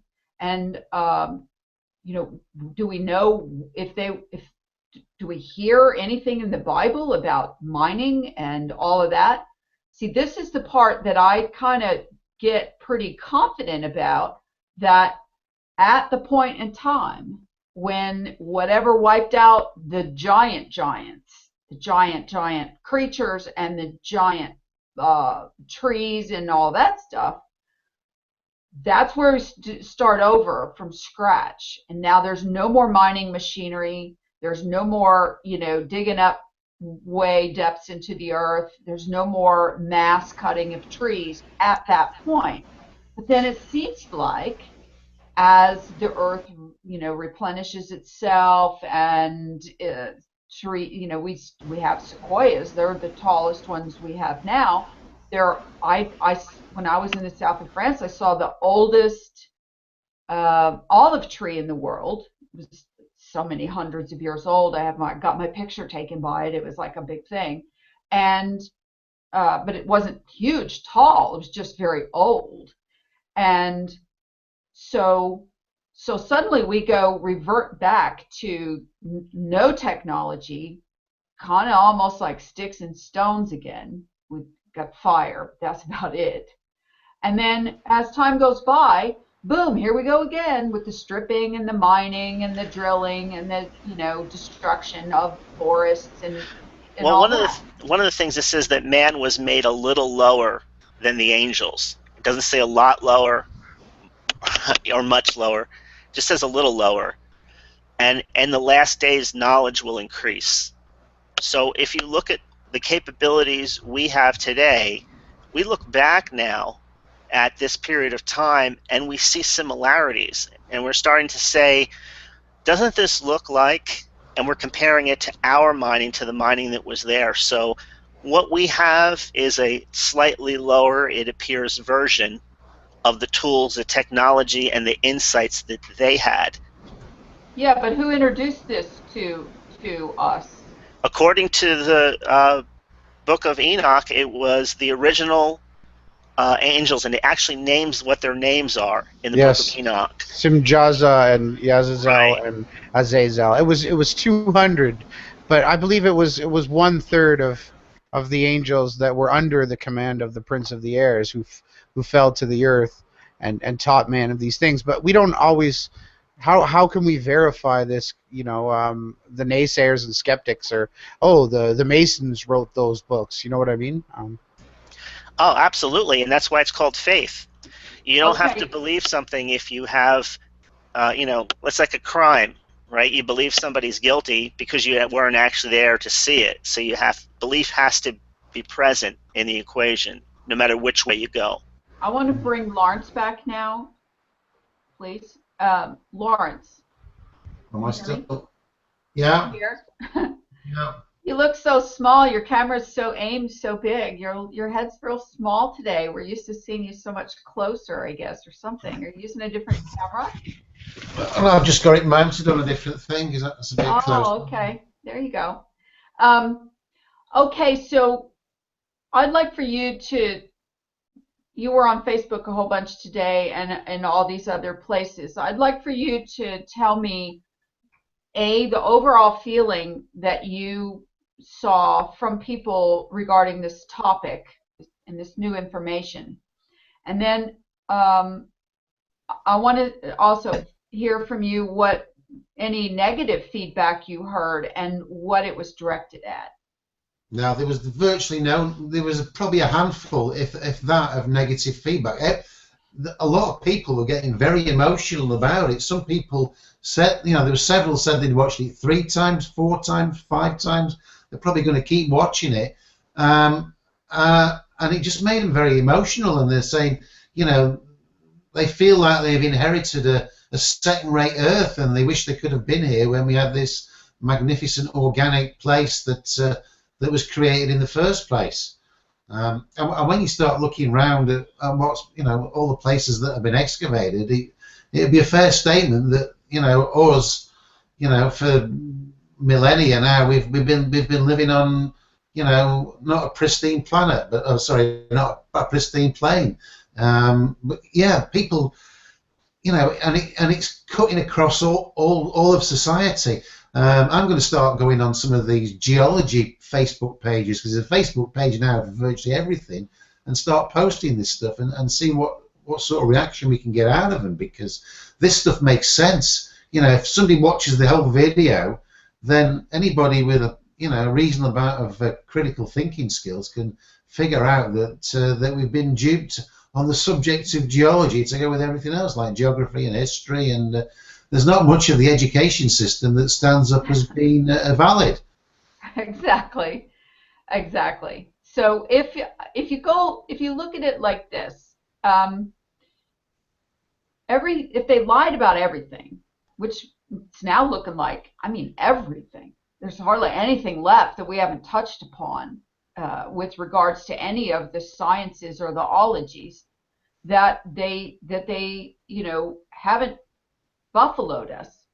And you have to ask, okay, so those of us who are involved in those fields today, which I'm not, but I have several friends who are, and I've got one who's really butting heads with me about this. But they're not to blame. I mean, they were educated in whatever field of interest that they chose and that they were sort of naturally good at or whatever. And, they followed the curriculum and they excelled at whatever it is, geology, history, sky, astronomy, all of these things. And the more you parrot back what the system says you are, and of course, I've said this before, thank you, you buttheads at the Rand Corporation, for our entire curriculum in our schools, not only in the United States, but slowly but surely you've gotten it all over the whole world. And so what one learns, we all learn, and that's why education is required. And that's why the system is sealed up pretty tight.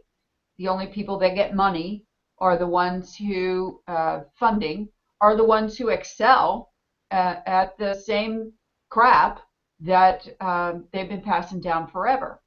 So if this thing has made people emotional, that says a lot, because that's sort of like the energy of truth, coming into your heart and resonating. And I mean, I've read comments all over the place today. People are talking about it made me cry. People have said I've watched it 5 times because I want to make sure that I really understand it, because it resonates with me so much. And people are, freestyle brainstorming in these long gargantuan threads, unlike I've seen on just the flat earth theory or the flat earth groups. So does this lead to, is this the really big truth that it was going to take to get everybody to wake up? This might be the one. I don't know. It sure looks more like the one even than flat earth did.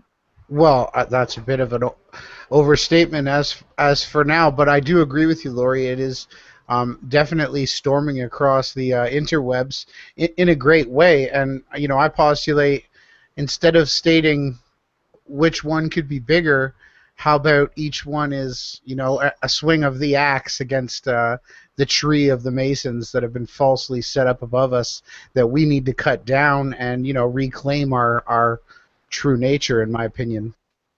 Well, I mean, granted, that may seem like an overstatement that I made, but I've been following Flat Earth for a year and a half, steady, every day. Met almost everybody in the Flat Earth at one time or another that, is on Facebook in English-speaking, Americanized, blah, blah, okay? Plus people from other countries, quite a few of them. And when I say this could be bigger or be the one, the reason why I say that is because flat Earth seemed to be having a constant momentum, okay? Mhm.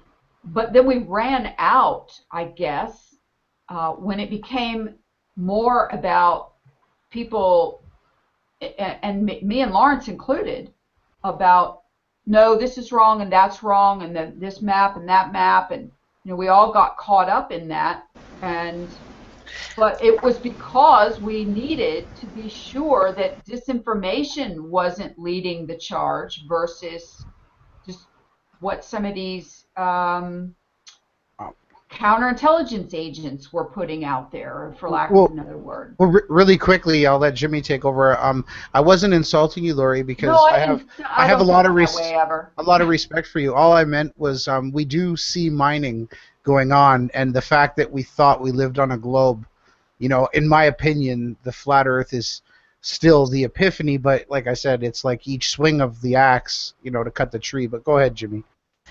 I've talked to some of my friends, people I grew up with, really intelligent people, introduced the concept of the flat Earth, and the response that I received in the very beginning was the spinning ball, the axis, the being upside down, that all of that. They said it never made any sense to them, never did. And at the time, I just showed them the simple disc with the ice ring around it because that's all we had.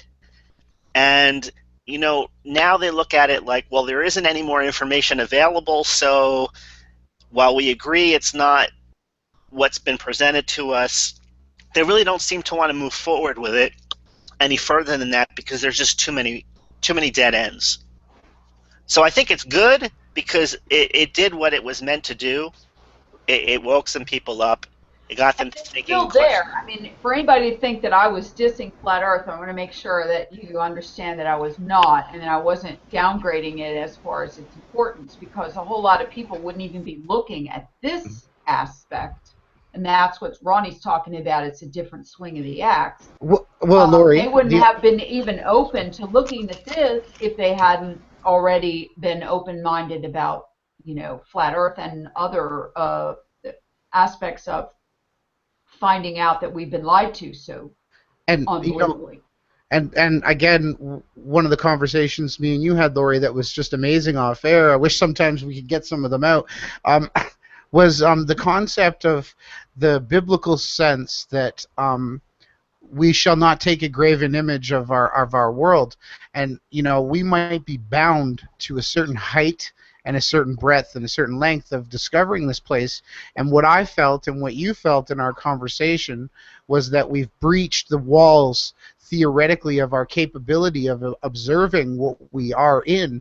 And so flat earth has become all about the fantastical ideas of how things are happening. And what this new revelation that David, the video maker in question, has brought to this whole entire movement is the fact that we're now starting to actually look at the earth we're living in, and we're not so it's actually validating the flat earth more than anything else.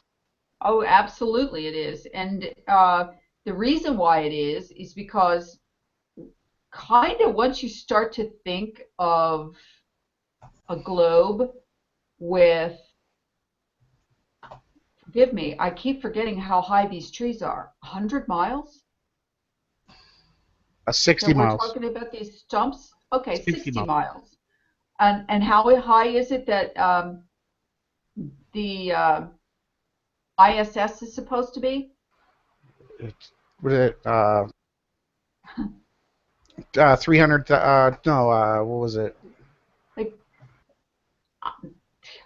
I've lost track because once I stop believing in something, I stop believing in its numbers. But you understand what I'm saying? If this is a globe and these giant trees are growing out from it everywhere back when they were, okay, imagine that. What is the Kármán line? It's supposed to be 62 miles or something. That's So, where our atmosphere is supposed to run out, yeah, and it's supposed to technically become space. Yeah, the ISS is supposedly orbiting the Earth and falling around it at 400 kilometers roughly, moving its max speed at 27,000 kilometers an hour. But 400 kilometers, it's just ridiculous. Okay, so you get my point. Okay, most people would have a hard time wrapping their mind around a globe as big as it's supposed to be, 25,000 miles in circumference at the equator, with these 60-mile high trees sticking out from it all over, because supposedly on every continent, I mean, we're finding these tree stumps equivalents on every continent. You know, let me just read this to you quickly. It says, this is from Numbers 13:23. It says, when they reached the valley of Eshcol, they cut off a branch bearing a single cluster of grapes. Two of them carried it on a pole between them. So how big is a cluster of grapes? One cluster of grapes is typically like 12 to 25 type size amounts of grapes, right? Right. So to need a pole to carry a cluster between two men would indicate that That's a BAGV, big ass grapevine. the size of the grapes would have to be bigger than a soccer ball or a basketball, or maybe close to the size of a basketball. So if that's just grapes, what do grapes grow on? Vines. So how big would the vines have to be? Big. In other words, you're getting the image that there was still giant vegetation right. left. Well, at least where those giants lived. Yeah, but this is after the flood. So right. Now in the back of my mind, I'm thinking, okay, so there was no flood from Canaan till now.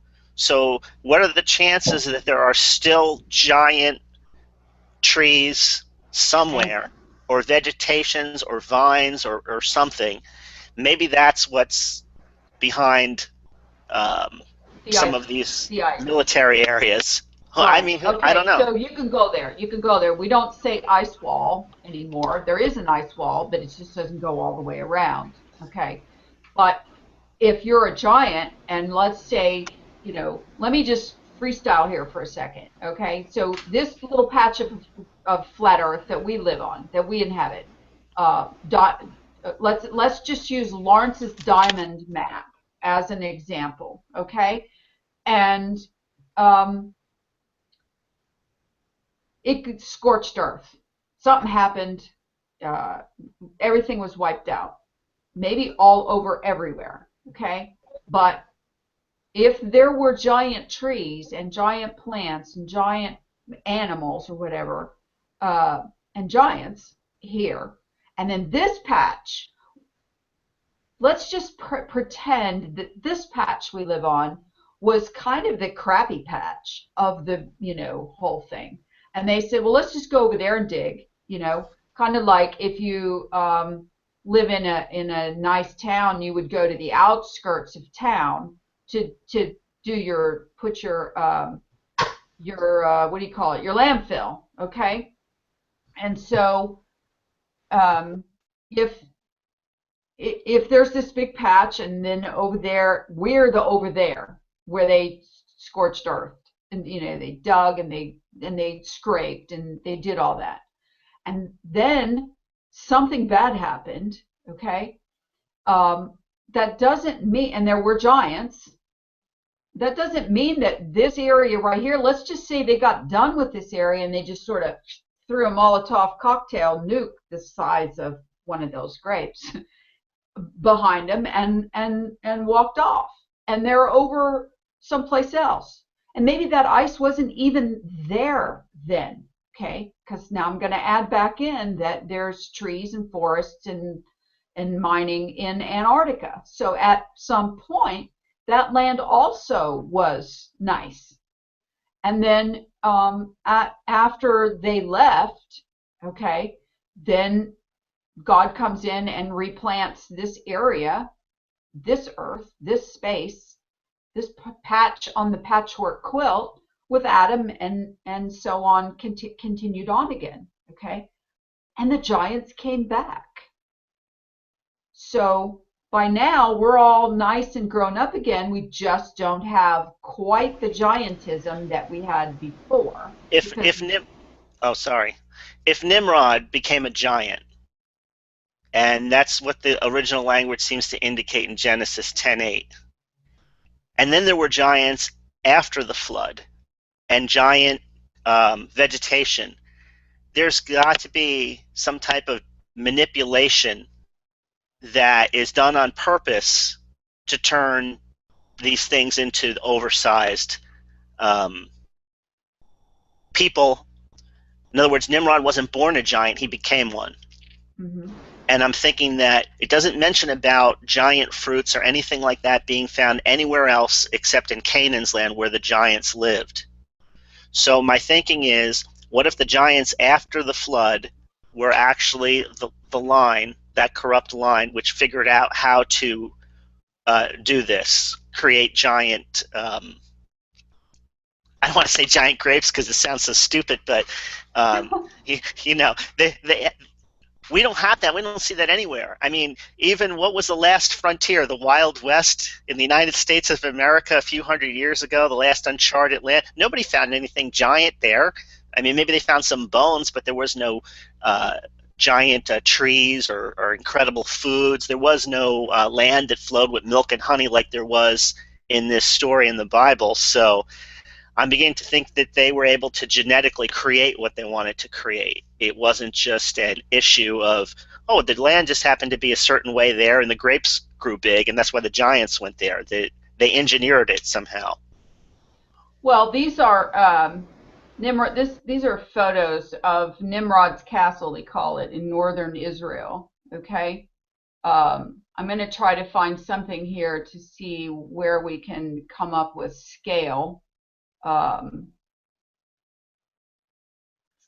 Typically built on top of a tree stump with a wall around it, but here's that lion that I was talking about that Nimrod supposedly had under his arm. Let's see if I can find that that image. If anybody else can find it faster, jump in there. But Nimrod doesn't look like he was really giant. He was just big giant in comparison to the giants.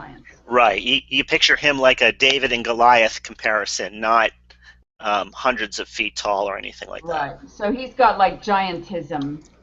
Well, could it have been that they were allowed to be created so that they could till the land and bring forth this milk and honey? Well, let's also think about the fact that, let me find that, sorry, that's probably rude to do on screen. Let me find the Nimrod with lion, under arm. Okay, here we go. This is what we're looking for. Oh, come on, give me a bigger image. There we go. Here it is. This is the one I want. Okay, this is supposedly Nimrod, and this is a full-size lion that he's got under his arm like a kitty cat. So if that gives you any idea as to the size of this guy. And of course, you know, there's plenty of stories about Nimrod actually being a reincarnation of who? Or new version of Enoch or Gilgamesh? Enoch, Gilgamesh, and Azazel. So what do we got here? Nephilim giants, Nimrod. That's some artist depiction. So the idea of, you know, here's another one. We haven't even talked about this. Ta-da. You know, they've got these ideas of, here's one of those. This is what I was looking for. Okay. Seraphim or no? Sorry. The Babylonian child in Assyria. Let's see. Let me look at this other images. No, the fact that we got some genetic modification going on here, right? We got a lion and a head of a man. Here's one with a lion's body and the head of a what the hell dinosaur thing. Why do you think these are depicted this way? Do you think this was real, or do you think that these are artist renderings of the idea that the man was as strong as a lion and as fleet as a bird? And plus, we haven't even talked about dinosaurs and the fact that, how do they fit? Do they actually fit back into this? And because, we'd already thrown out the idea that the dinosaur story was real. Well, maybe dragons. I don't believe there's platypuses and stegosauruses. Yeah, I think all I've that's always, a yeah, I'm with you on dragons. Darwinian hoax. But I definitely believe there was pterodactyl or thunderbirds and other large Nakash type birds with half reptile, half bird. Okay, so the idea that,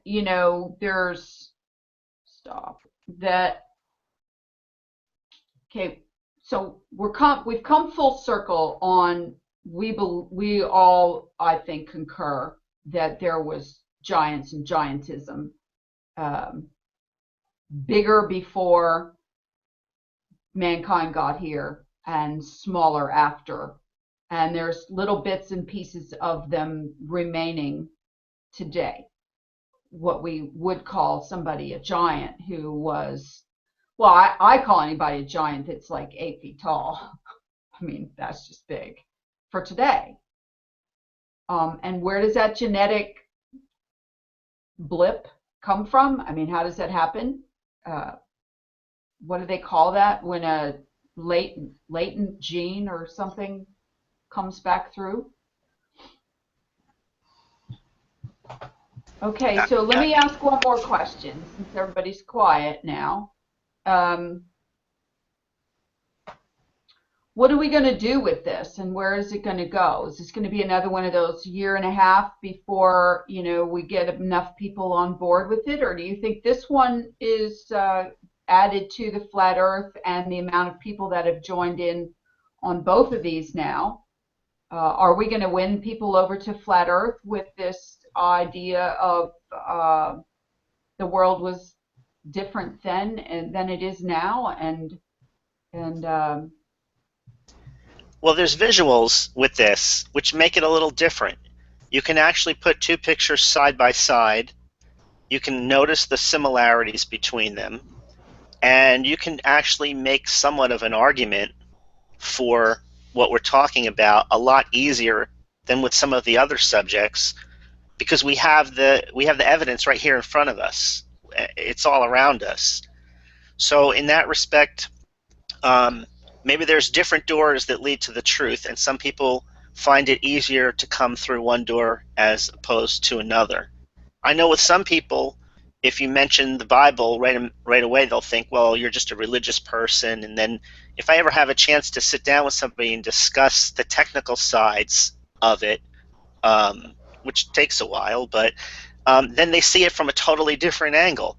So, something like this, I think, is becoming popular very quickly because it is something that people can see, that you don't have to do 100% faith. You can look at these and the dots are connected a little bit easier. So I think it's going to keep moving.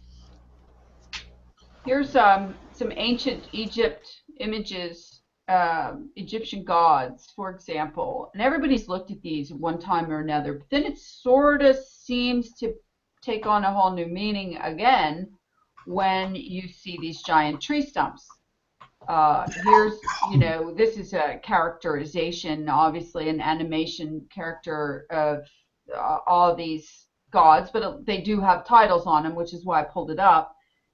So these are our giants that were spoken of in, and I don't know if any of you or all of you have seen the Gods of Egypt, the movie.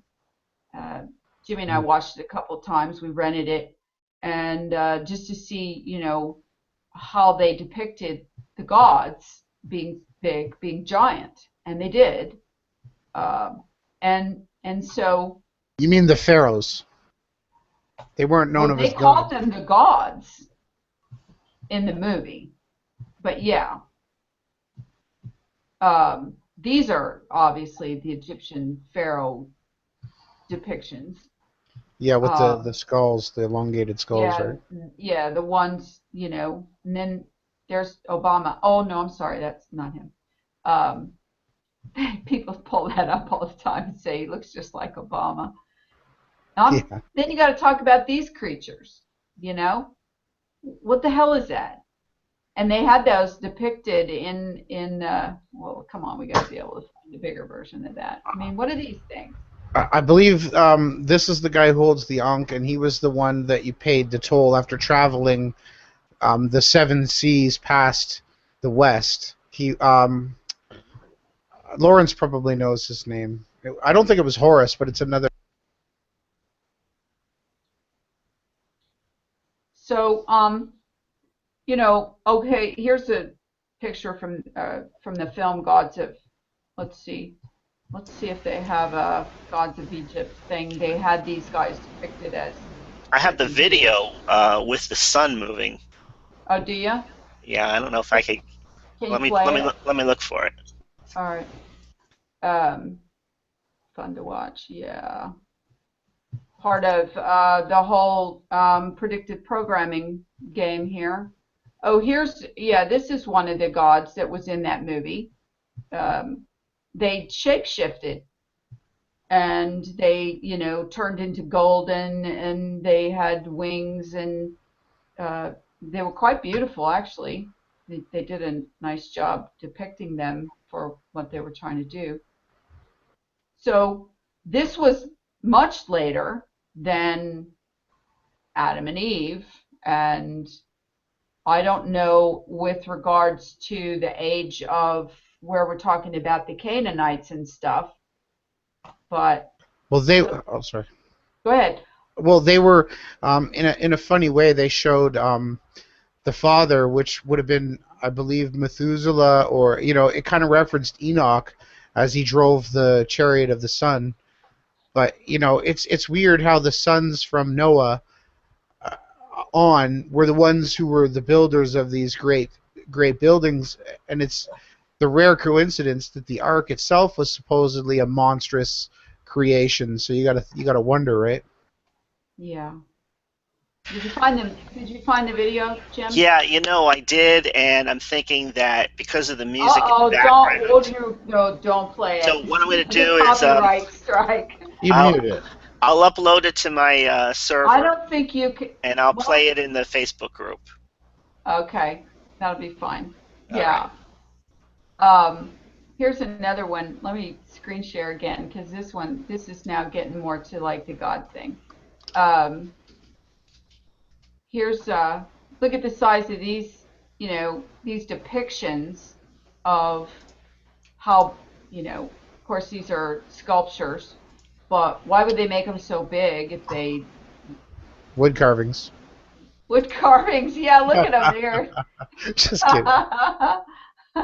no, I'm totally laughing because, it's getting more likely by the day that it's a lot easier to Anubis. Which one was that? I think that's the one with the Yeah, there's Horus, Anubis. It would be funny because if you were to poll the chat, Flat Earth has quickly become the hotbed of occultism and ancient lore and Egyptian tales.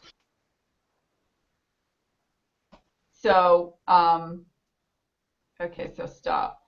All right, so at the end of the Jimmy dropped out. Looks like at the end of the day when here he's back. We're starting with the whole thing all over again with re-looking at things, all the mythology and legends, and Joseph Campbell wrote many books on the subject of we went all over the world comparing all the different legends from each place and their myths and their oral history. Um, so what we were talking about that actually, you and I, as part of that conversation, Ronnie, about the legends. Remember? Yep, yep. What do you got, Lawrence? You look like you just perked up there. You found something. Yeah. Well, if you look at, I mean, I've just been looking on around the world, and you look at Greenland, and you can go around the coast at some of the towns there, and you can go on the streets, and it's all in high definition. And you go right into the heartland of Greenland, and you don't see it. It's just the whiteout. There's nothing there. You can't see any of the topography. And it's called Greenland, but why is it called Greenland when it's all white? There's a contradiction there. I think they're hiding something in Greenland. I don't know what it is, but Google don't want to show you. And Iceland's green, right? And That was one of the Iceland's things green. I always, questioned when I was growing up, why they do that. Yeah. Okay, so Maybe, let's maybe go back to Antarctica for a second too. Let's talk about that, because that's been a heart of flat Earth investigation for as long as I've been involved in it. Um, talking about Antarctica and the treaty, and we can't go there, and so on. And we talked about it. Was that just last night we did a hangout? God, Yeah. this has been a long day. I bet you're exhausted, Lawrence. I will be when I get up in the morning. Yeah, I'm all right. You were at it all day yesterday before we did the hangout, and the day But now you before have the that. whole weekend off. I Yeah. don't know. I think the polar areas, north is the good area and the south is the bad, and the focus on the bad area is that they don't want us to go to the good area. All this focus on Math Powell, we've got to go to Antarctica. That's where all the hidden land is. Maybe it's a bluff, and it's everything's at the opposite end, and it's up in the north. Well, isn't that where the Hollow Earth stories are about? Yeah, yeah. I mean, Okay, those so are really you interesting took Hollow tales. Earth and you made it not hollow, and you just made it more. I think this whole tree stump thing and giant thing has gotten quite a few people to expand their thinking into the there's more land thing. What do you guys think? Well, yeah, because they've had to dispose of, I mean, the guy who made the video, David, he's bringing out another video shortly, hopefully. He said he's going to make one, and he's going to tell us what the purpose of all the mining was.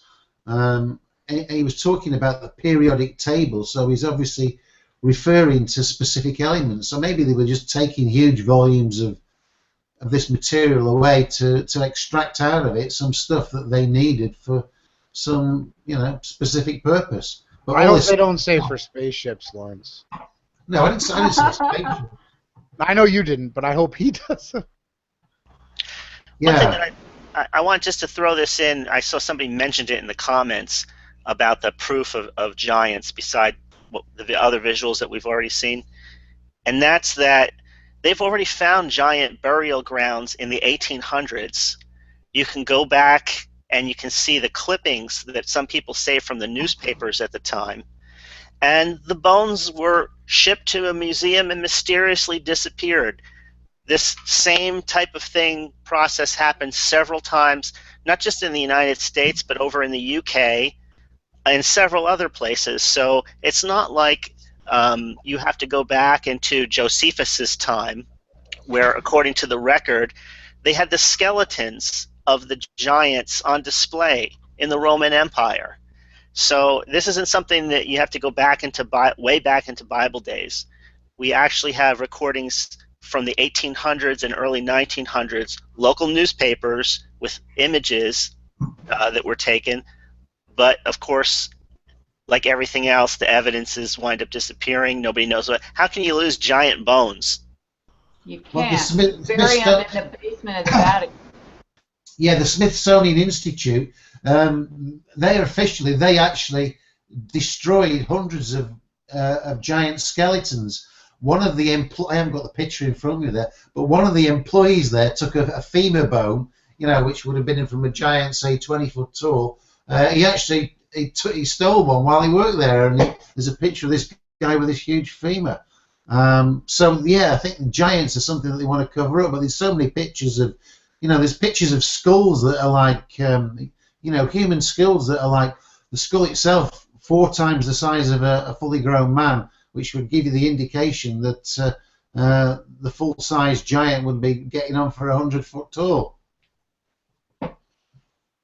Well, I'm just going to say that, in my opinion, after having talked about this before, of how Lawrence and I met on Facebook and got started doing these shows, and just the other day, Lawrence discovered this video and started posting it around to friends, and then I started sharing it, and so on and so forth. It's almost impossible for me to believe that this is just all by accident. So when people say, and other people notice that, and when people say, oh, it's just a psyop, blah, blah, blah, why is it that people go there so much quicker than to think that God may have his hand in this revelation? Because whether or not you believe in God, or you have a relationship with God, or you've studied the Bible or any of the other historic religious books, most people, I believe in God, a one God, monotheistic. Okay, and if there were ever a reason to me that some of these revelations are coming, into our lives, it's divinely inspired. Well-known picture. What are you listening to, Lawrence? Because you're... No, I was just checking on the view count. So you remember last night we looked at that. There are no forests. It's gone from 3,000 to 16,000 in a day. So that's going to be in 100,000 in a couple of weeks, the way it's going, because right. Everybody's picking on it, and a lot of the flat earthers are on there as well, and they're all putting favourable comments. You've got Mark Sargent and David Weiss and Nathan Oakley and lots of flat earthers on there, the ones that you'd recognise. Yeah, they're all looking at it now. Mark Knight wrote a blog article on his blog, wakeywakey.com, last night, I guess. And I mean, for any of us that have only been into this information for a few days, if everyone who's looking at it, who really watched the whole video, if you don't watch the whole thing, then it's useless for you to comment about it to anyone, because there's no reason to bitch about the fact that David's Russian and has a really hard Russian accent. If you really care to listen to the information, you can stop it and replay parts of it, or you can watch it a couple of times. I mean, sorry, you might miss a football game or something, but the information is important enough that you should be able to get past some of the things like accents or whatever. But the blogs are going to go up like wildfire, and over the next several weeks, I am working on scheduling David to come on and talk with us, and we're getting there. He's very busy right now, and he has some family obligations that he has to deal with, but he's assured me that he wants to come on and talk about it. So, pretty excited about him doing that, because it's not, if you're listening, David, it's not about interviewing you or questioning you or trying to, box you into any thoughts. Just really would like to hear your story about how you happened upon this, and your mates that you worked with that helped you do the video and compile the information together. I think you have a friend that's into knows about mining or is a miner, which a lot of mining is done in Russia, a lot. And they got some pretty crappy area that they don't appreciate very much called Siberia, that is kind of their icky backyard that they're digging stuff up right and left. So we'll see what happens as far as him, coming on and talking with us. I'm sure there'll be other people who will also invite him at some point, if not haven't already. So why don't you read a couple of the comments that are on the video, and somebody should post the video in the chat, in case the video link in the chat, in case that hasn't already happened. Yeah. Are you still there on that page, Lawrence? Yeah. Okay. Well, let's find some outstanding. And if nothing else, and I know it doesn't matter what Mark Sargent thinks over what Betty Boop thinks, but it's interesting to see if any of the big guys are dissenting. Has Eric Dubay, otherwise known as Shillboy, posted anything there yet? No, I haven't seen anything. I've looked through all the comments, and because this is going to kind of throw a monkey wrench in some of his ideas, isn't it? Well, yeah, if it doesn't have a dome, an ice wall, and circling sun, I think we're going to miss a lot of the truthers in this topic. Yeah, because this is throwing a monkey wrench in that. Go ahead, Lawrence. It's gone to 474 comments. I'll just read a few. Somebody says, "Do you think this applies to Saturn's North Pole hexagon?" Very informative. Thanks for sharing. Have to say no. I feel like a bowl, and God held the earth in his hands. I love your info. Thanks all the way from Australia. Lol, awesome video. Man, that was cool. I think giants are still around over the ice wall. Outstanding, so thought-provoking. Whoa, just whoa, I am blown away. I thought I was awake, but my eyes are barely starting to open. Thanks for the insight and wisdom, brother. Shalom. Incredible, made me cry. Wow, thank you.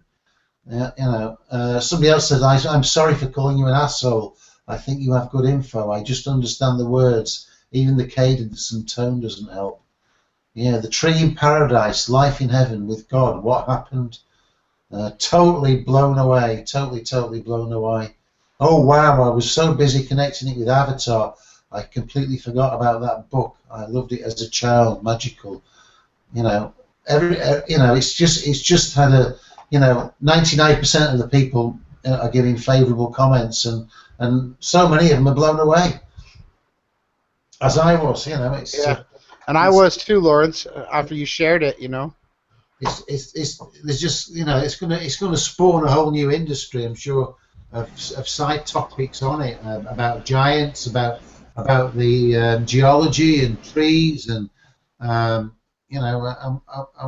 what it all means, and it may help put the timeline back together with the Bible, and for me, I've barely scratched the surface of the Bible. I haven't read very much at all, but it's helping to make a lot of it make more sense. So, those who are Bible scholars, who aren't sort of dyed in the wool, and they can't change their views if something contrary comes along, then if they can put it all together, that would make an interesting video. Well, a timeline of what happened. The Earth was made a pristine, beautiful, organic Earth covered in huge trees and green vegetation, and then these people came along and they lived it, but something happened, and they killed themselves, and then it was slashed and burned, and Miniature Man, we came along and had all the wars and fought, and the devil was here, and God knows what else. Well, there was always wars. It's a complicated story, isn't it? Yeah. Think about this: if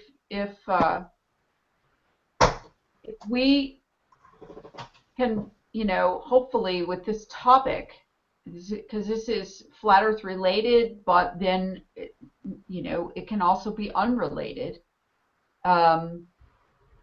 This is going to be one of those issues that you're going to have people who are still very science-minded. They're still completely 100% bought in to the explanations that we've always gotten. Because I've noticed when I have posted something about, this idea, especially about the silicon era concept, that people will say, blah, blah, blah, petrified wood, blah, blah, blah, volcanoes. And the minute it's going to be one of those things where it's like blah, blah, blah, gravity, curvature. They're going to be these catchwords that are going to come in that are going to be just blanketed used to try to discredit this idea. What do you guys foresee some of those things being? Well, I could jump in really quick and state that I think it's going to be one of the topics is going to be it's all ancient aliens, and they've been mining to save their planet. We could get a whole resurgence of the wannabe Anunnaki believers. But in my opinion, when you see the picture that's playing before your eyes, and you see these tools that are real working, and you see the absolutely horrid scraping and ravaging of the Earth, there's no denying it. And lastly, to relate this to the flat Earth, a 60-mile tree, could you imagine having a swing tied to that going from Australia? You'd be able to loop over the moon with your underdoggy jump. An absolute joke for anyone to think there was a 60-mile tree on a globe. They're hypnotized, basically. And lastly, in the Bible, it states before the new creation, everything will be made plain, all the mountains will be brought low. And this is just another example of how God takes what the evil or the fallen do and completely vindicates himself and glorifies the truth through their own deeds. I just wanted to get that in. Yeah, I think that it's going to be where we're going to have to learn about a whole bunch of new things again, which is kind of awesome, because I've spent the last year and a half unlearning about a whole bunch of things and learning of a whole bunch of things new. Like, until I met Lawrence, I never gave a rat's butt about longitude and latitude, okay? But then I had to learn all of that because I had to go through this exercise of this map making thing. And bless you, Lawrence, for forcing that on me. And but at the same time, I've never done a whole bunch. I mean, I remember volcanoes as a class project when you're in grade school, and always some kid got to make the volcano eruption as part of the class project. And it's ingrained, all of these things, along with all of the stuff that we had to learn about what's going on out there in space. We've got a false education about all the things about geology and all on the ground, and biology and everything else. It's all wrong. I went down to the beach today to get some air in the weather, because the weather was nice. I thought I'd just get out, and just breathe some fresh air. And where I live, there are huge long beaches with, sand dunes everywhere, and it's come clear to me now that what the sand is, where this sand is come from, it's from those excavation machines that Ronnie was showing, because they were creating sand. And if you look at what the structure of sand is, it's silicon dioxide. So it's the silicon from the trees. So when you're down by the beach, you're sitting on what's left of the trees, the dust from all the grinding that went ahead. It's obviously got washed up, from in the oceans, and it's not. We haven't got sand from weathering and wind. Well, maybe a small amount. I think most of it's from the grinding and excavation, and not from the rocks grinding themselves down over a long period of time.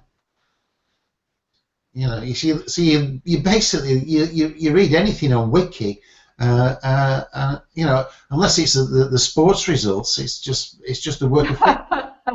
Everything's to say fiction. the least. You know, you can't, and when you start trying to look into the history of all this sort of stuff, so many of them are coming from the heliocentrical model and conventional science that you can't take any of it seriously.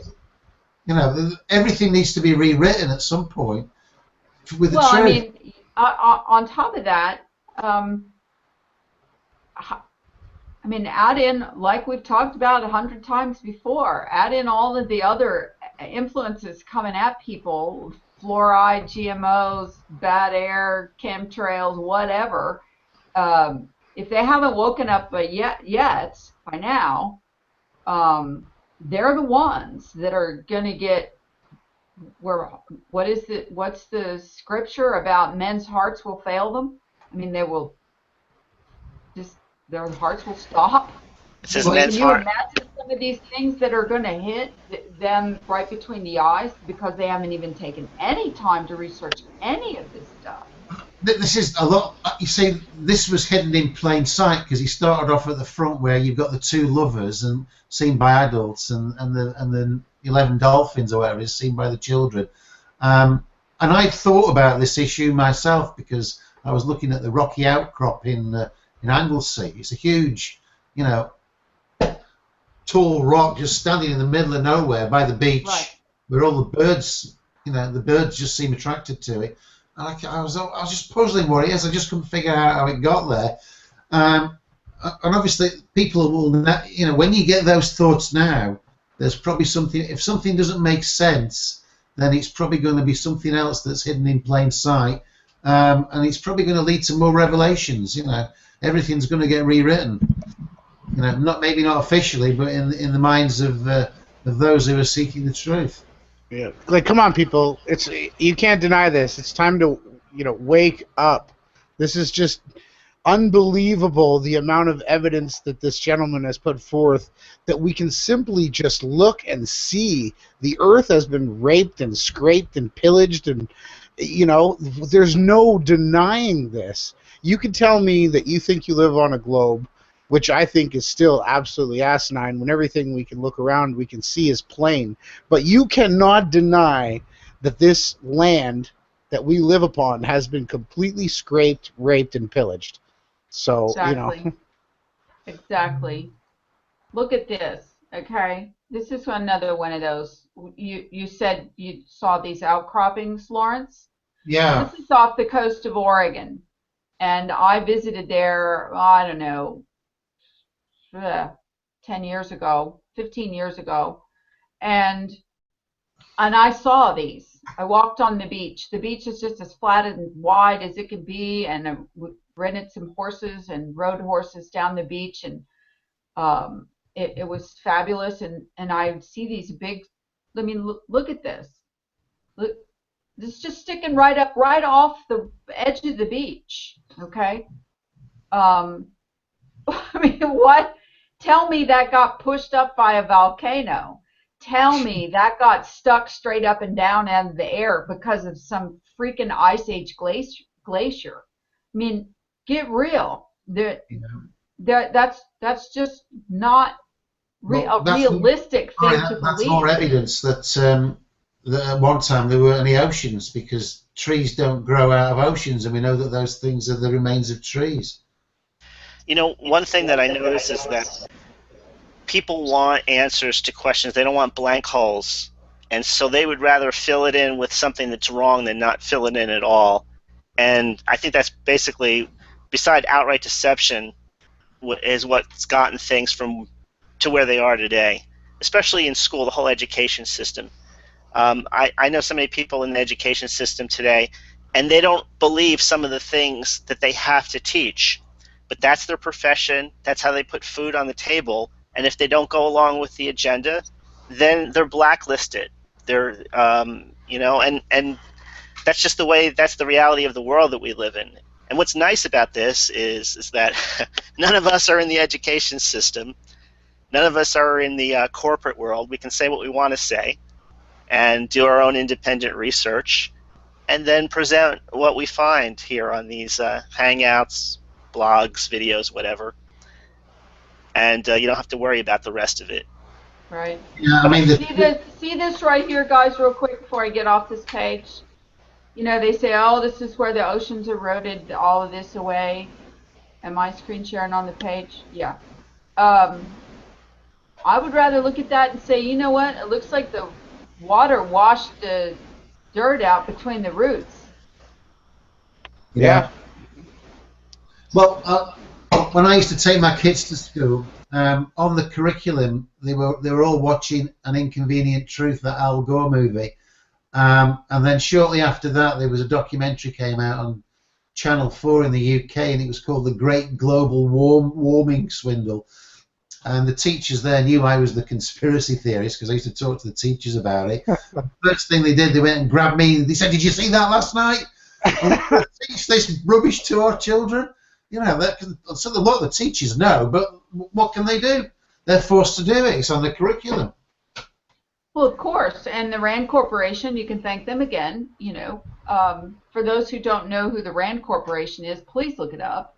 It is the quasi-governmental agency, it's actually private, that writes all of the curriculum for our schools. And Rand, literally, oh, wait, let me tell you who created Rand Corporation. Rockefeller. And Rand literally stands for R&D, as in research and development. So it's part of researching and developing a way to control the minds of everybody. Yeah, we're enslaved. We're slaves. The system is set up that if you don't peer review and support such crazy asinine notions, that your slavery is going to be even worse. And you're Yeah, blacklisted. that picture you just had there, Ronnie, of the pyramids, you know, you can see that the surface of the stones are coming away, which is the fascia. It's the outer coating of the cells of the trees coming away from the outer surface. Yeah, I threw those together just because I thought it was interesting. The different shapes with the Devil's Tower as well. Yeah. So when you look at it, ultimately, all the buildings in the world, they're all made out of these old trees, aren't they? That's where the source materials come from. Yeah. Well, and haven't you ever wondered why we never seem to run out of stone? I mean, you can look at all these huge churches and government buildings, and it's just all these fabulous stones all in there. You know, granites and marbles and you know, limestone and all this stuff, right? And I go in these people's homes. I mean, I work in rich people's homes all the time, doing artwork and whatever. And it's just miles. Sarasota County alone, Sarasota, Florida. I can't even tell you there's like 10 quarries worth of granite on countertops here. Okay. You know, you triggered, Laura, the Tower of Babel could have been another really good place where a lot of these mined resources went. Well, I mean, the Tower of Babel could have literally been carved out of one of these trees, a stump. Yeah, or they cut. Go ahead. Yeah, it's a shame that they didn't preserve just one of them, isn't it? You know, one tree 50 miles high. Well, you can't. You can't leave one. That would have been one of the wonders of the world, wouldn't it?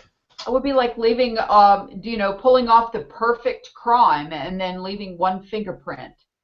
Yeah, the wonders of the world are the quarries and the stumps. Totally. Think about that. The Hanging Gardens of what? What's it called? Hanging Gardens of Babylon.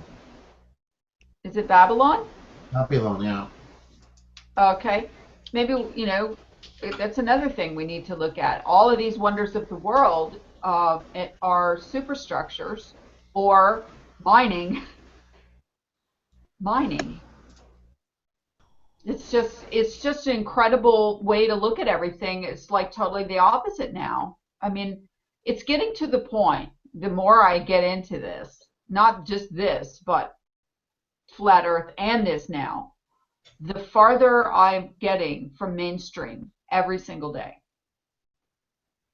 I mean, I can't watch a movie. I can't watch a TV show. I can't watch a presidential bullshit. And then you have to realize, too, that some people just are not going to care. It wouldn't make any difference what happens. No, because they're going to say, what difference does it make? All the giant things are gone now, if they ever were. Like we've seen on videos, somebody gets ran over by a car in the street and they just keep on going. There's just going to be that kind of person out there. But for me, the trees and the rocks cry out, and they tell me of their horrors. I just can't sit idly by. I have to take the globe to the courthouse on 9/11 and say, have your globe back. Where's my damn trees? And how dare you? Well, okay, let's go around the panel and each of us speculate what they were taking, what all this excavation was for. What were they doing with it? I think they were mining for gold, and they were taking it away and extracting it somewhere. What do you think? I agree 100%. That was my first thought. They were after gold, and gold is used as some type of a conductor or a fuel of some kind, because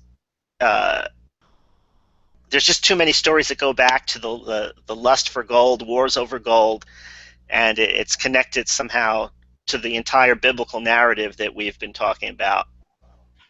Yeah, and all the gold in Fort Knox has gone, hasn't it? It's no longer there. You can't see it anymore. So what's happened to that? And they did manipulate the price of gold, whatever, about 10, 15 years ago. So the price went really low, and it was all. I mean, UK sold off all of the UK's gold for a small fraction of what it will be worth now. Where's it all gone? Yeah, they've taken it all, and even the Queen of Sheba and Solomon, they used to deck these buildings out, completely with gold. So. Yeah. Because that's what they reckon with. If you read the book called the Book of Aquarius, which is a methodology to achieve immortality, it's saying that every metal that's in the Earth's crust is in a state of development, and the purest metal is gold. So when things are in the crust, they're all, over time, they're maturing into gold. If you take them out before maturity to the surface of the Earth, they'll just stay in the form that they're at. But if it's left in long enough, it becomes gold. So that does seem to make some kind of logic. And the other thing, if you couple that with a physical resource, human blood, the Bible talks about the life being in the blood and all the blood sacrifices, the continual spilling of blood on the earth through all of the wars that go back through time. Yeah. You can see that there's a connection with that also in this whole story. All of this fits together. We just don't have the exact pieces in the exact spot without, there's some blank spaces there, but I think that everybody's on the right path with this here. And Ronnie, what's your view on the materials? What do you think they were using them for?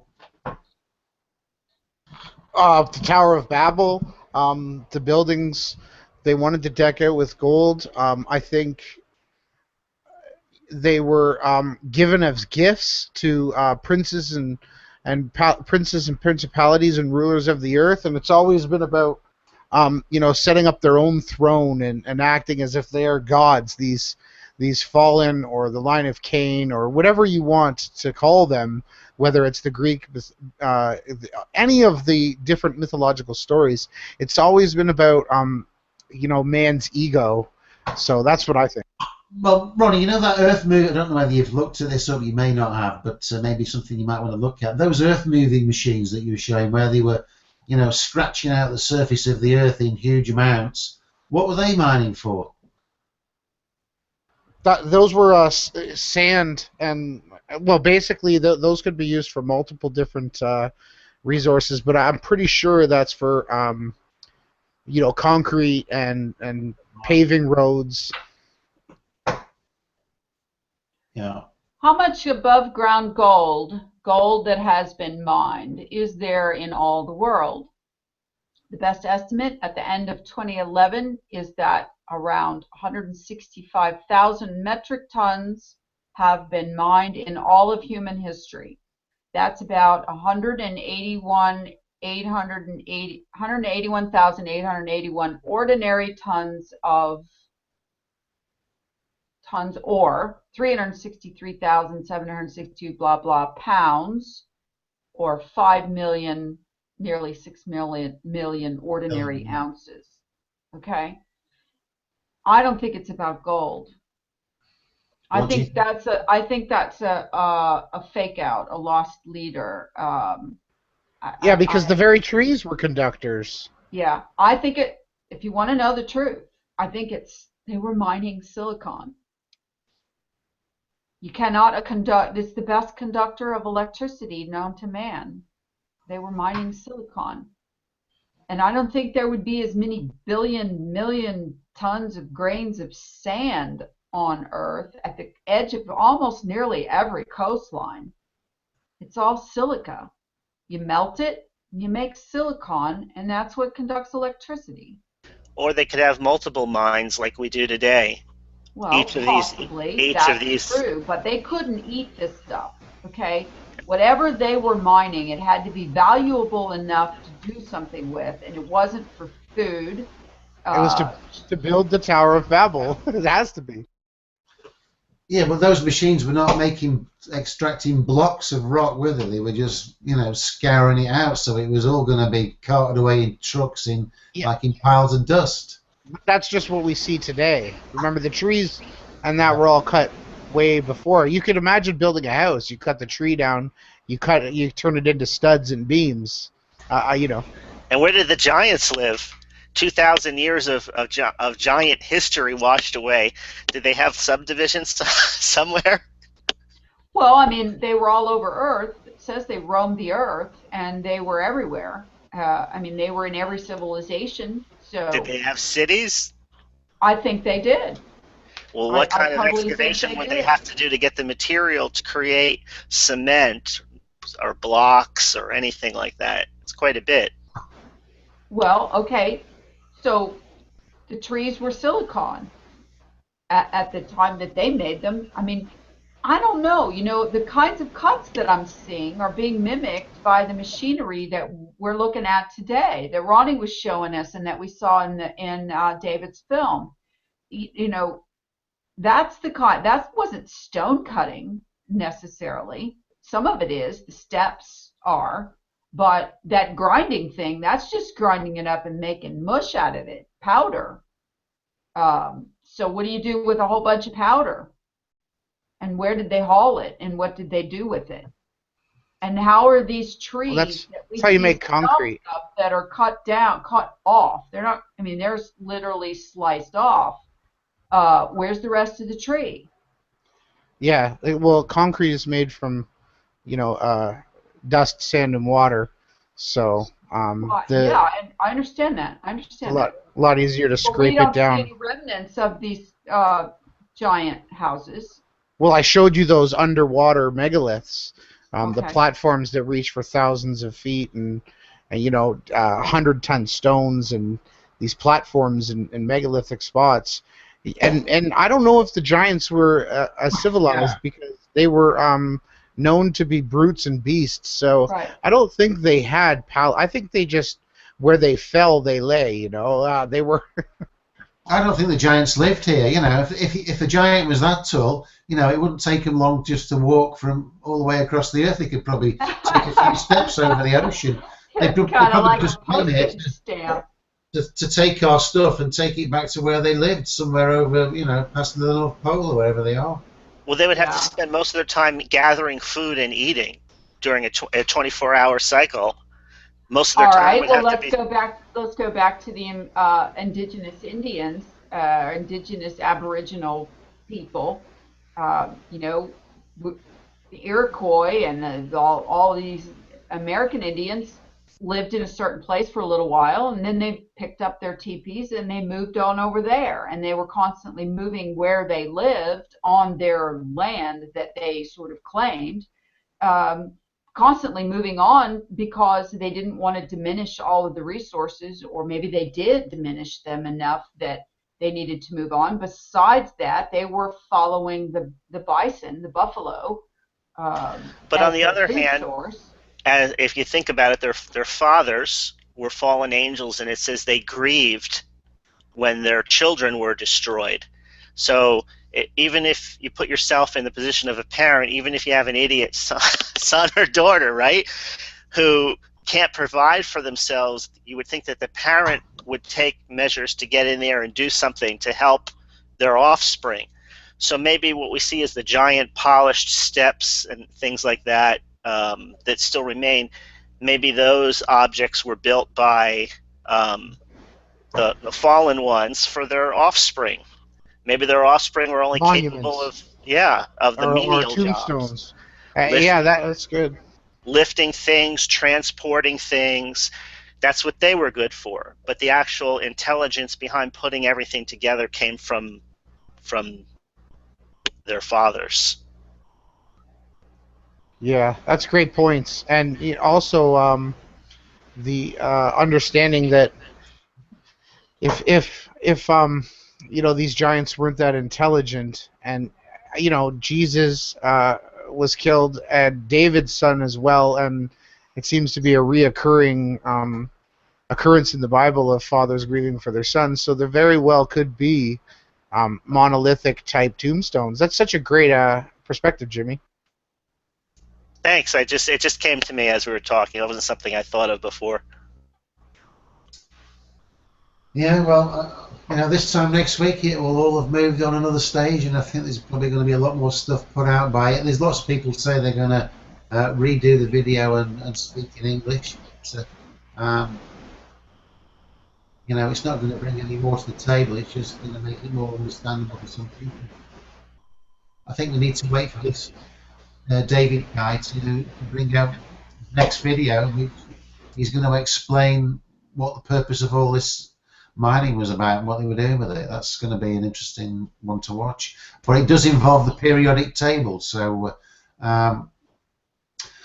makes you wonder where he gets his information from, doesn't it? He's obviously got some source of information to help him put all this together. I would assume you'd have this video also in Russian, so it makes you wonder what type of response that he's getting from that part of the world. This is what I posted on Facebook this morning after the show we did last night. It's 4 photographs, and it kind of reminded me of that thing, when you were kids. It said, which one of these doesn't fit? And so I posted these. This is let's see, this one's Devil's Tower. Can't remember what this one is. This is the one Lawrence made. This is something in Antarctica, I believe. And then this is a sequoia with some kids standing in front of it. And which one of these is not a tree? And I thought I was going to catch a lot of hell over it. But interestingly enough, I got 96 likes on this and 39 shares. And that's pretty over the top for something like this. So that just goes to show you how much this thing has kicked off in just a couple of days. Just a couple of days. It's pretty amazing to me. I know that a lot of those are flat earthers, but there were some people in there that went through the likes, and I looked at them, and there were people in there that liked it that are not known as being flat earthers. So yeah, if you're watching and you've got a Facebook page, go and post some of the stuff and the memes and stuff like that. Go and post them on the non-flat Earth pages, because most people are not just in flat Earth. They're in other groups that are, the general public are in. Go and post some stuff because it makes sense, and it's going to get them thinking about it as well. All right, you guys. We've done. I thought we'd do a couple hours, but we're close to 3 again. Boy. And we're going to continue talking about this, obviously. We're going to also continue to talk about flat Earth over the coming weeks, but this topic is new, and it's probably going to take center stage for a while until we work some things out and work through it. And does anybody have anything that they want to add before we sort of wrap up? Because this is, you know, kind of an average amount of time that we usually go. And when, The only and then we want to tell people when we're going to be back. the only And problem I had with the whole video, honestly, looking at all of it from my perspective, was a nuclear event happening somewhere in the early 1800s. Did he say? Yeah, it would have been 1815. Yeah, and you know, I mean, I kind of looked into that a little bit, and That, didn't really. it was the volcano that spewed out so much stuff that it blocked out the sun for a year and nothing grew. It He was the made year, it. the Did he year the make it sun. sound like there did was a he? war or something? No. Wait a minute. Well, let's make sure that we don't get off on something that's, you know, not what he said. Did he say the word nuclear? He did, but Yeah, yeah. somebody challenged him on his video, and he just meant not new. You know, you don't have nuclear bombs in the 1800s. There aren't any now. You know, from Yeah, what we it's gather. a chemical reaction, let's say. Okay, I understand now. Or All right. fire. I was Okay, just a little so if we go along the premise of that the volcanoes that we've been told are volcanoes are actually eruptions of previously buried and covered up ick from the previous mining and destruction, and that they at some times periodically throughout history have boiled over and erupted and spewed smoke and ash and spit, then if that were actually nuclear waste, which we know that it wasn't, or radioactive, I mean, we do know that there's radioactivity everywhere. I mean, that's natural to the Yeah. world. Well, this Okay. is what happened. There were like 3 years without any proper crops, and all over the world people were starving because they got no food. And it was a volcanic eruption, and it was Mount Tambora, Tambora, and they call it the year without a summer. There's quite a few Yeah, the YouTube year of videos. winter. Yeah. And they called it nuclear winter? No, a year of winter. A year of winter. Okay. And like like yellow cake, uranium, and other types of highly toxic waste has been found. So you got to think, if you were mining, you know, the best thing, what we still do today, is we bury it, and then let's say you have an earthquake, and what you've now buried has become volatile and reactive, and therefore the volcano erupts due to the, you know, the movement. But Well, go yeah. ahead. Well, that raises another point, Ronnie, because if these volcanoes, which we're told as volcanoes, were piles of toxic waste, what that means is that the stuff that they were mining, they were refining it before they took it elsewhere.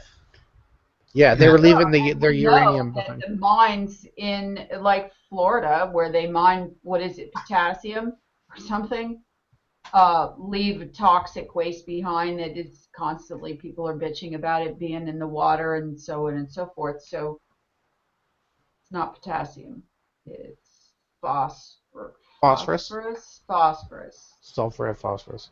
And so, okay, so let's go with the thought that there's this toxic whatever. Toxic to what? Toxic to the plants, perhaps. Toxic to humans. Well, we weren't around then, apparently. And we don't know, I mean, how far back is history actually literally written? You know, the scriptures and the other religious texts and so on that we use today go back farther than written history, most of it, right? And what a lot of the history is based on. So how do we know what exactly the time? I mean, that we keep getting back to that. How do we know what the timeline was? How do we know that this mining didn't last longer after? I mean, we hear about the giants. Well, you know, in biblical times, perhaps this mining was going on all the way up to a little bit of prehistory. Well, they may well still be mining now, but they may be mining underground, so we can't see what they're doing.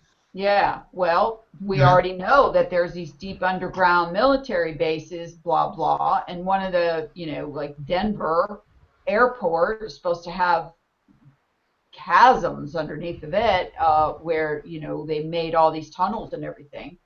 The conspiracy about tunnels being all the way across the United States and other countries underground, where you could literally go in one end and not surface again until you practically get to the other side of the country. That's a lot of tunneling. We've seen those little toy machines, but have you ever seen some? I mean, somebody look that up. Pictures of these deep underground storage. Yeah, the dubs. People, yeah, they drive semi trucks through there. There's highways under there where you'd go underground with semi trucks, loads of them, time after time, row after row, hauling stuff underground. What the hell?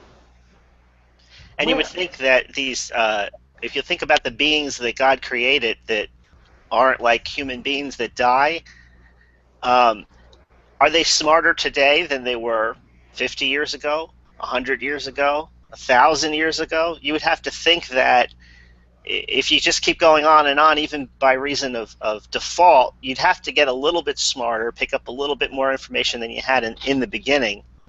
So maybe a lot of the things that they did then that were obvious, they're still doing now, but they're not quite as obvious because their technology has improved and their understanding of how to do things since that time. Yeah, they couldn't keep doing Grand Canyon type excavations now on the surface because we'd notice. So maybe they're excavating beneath, and the tunnel network they've got is simply for transporting material to some secret location where this stuff's being used. The whole of the earth beneath us could be being hollowed out, and and it's turning into a big shell. Well, let's go back to what I was talking about with the root system underneath of there. Okay, maybe they're down there mining the roots now. All the surface trees are gone, except for a few of these tree stumps that we know about. But if you want to hide and keep mining for the what's left of the trees, you're going to go for the roots, aren't you? I mean, that's another thing Ronnie and I were talking about earlier today about some of these mines and some of these broad ripping chasms that have gone across. Maybe that's why there's something like the Marianas Trench or, some of these other wide gaps between. They're trying to cut off the root systems from communicating with each other. Yep. Yeah, just sever the connection. And also, if they were trying to build the Tower of Babel up, maybe the hidden counterpart would be they were also trying to dig down,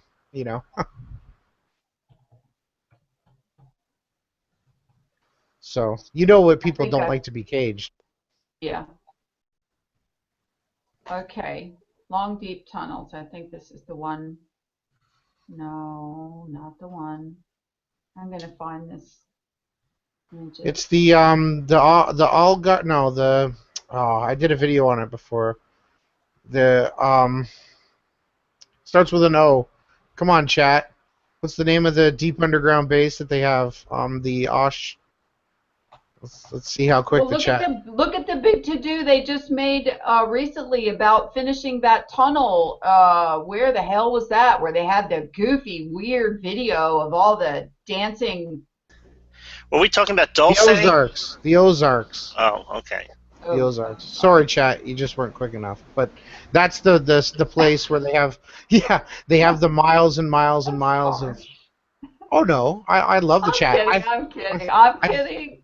The open source knowledge that's being, that's what I like about this hangout that we show everybody what we're looking at as we're looking, and we're feeding off of the other people's comments. It's just the way it should be. Let me ask you all a question then. We all, it's pretty common knowledge that there are these huge tunnel networks in all the major continents of the world. Why are they there? The only reason would be to transport materials. What else would it be for? if they want to fly somewhere, they can fly over the ground. So what do you think they're for? Yeah, hot. And the only reason why you would go underground. I think they're still mining. They've got to No, they're mining this stuff. well, Lawrence, it's easy. We know what they're doing. They're getting prepared for the hellfire, the wrath of God. They think they're going to be able to hide underground, and they're going to be burnt to nothing because only gold is purified in fire, right? I don't know, mate. Maybe that's what they've done. They've built underground walls with the gold, to try and protect them because the wrath of they're going to boil in there. Am I, hold on, this, share. Okay. I found what I was looking for. You see this? You see the size of this giant dumb? These are people right here. Now you look at the size of this. Okay? This is not kid games here. This is big deep tunnels. Okay? These are huge. And here's semi trucks parked under there. Yeah, that's the Ozarks, and it's also cut out of sulfurous. Yeah, it's like a preservative in the walls as well. So what do you think? These are they're lining them? It looks like they're not. I mean, it looks like they're carving them right out of the rock. Yeah, the rock itself is a preservative. That's why they're choosing these spots. Like I said, I believe they're building these to hide a cataclysmic event. And then what about the seed vaults? Do you know about the seed vaults? That just sounds like, I think it might be global warming propaganda. Like Putin's got the vaults, and the U.S. are all GMO, and it's just a red, blue, black, and white. Okay. I'd like to know what's in those trucks that are going under there. What are they transporting? Food. What?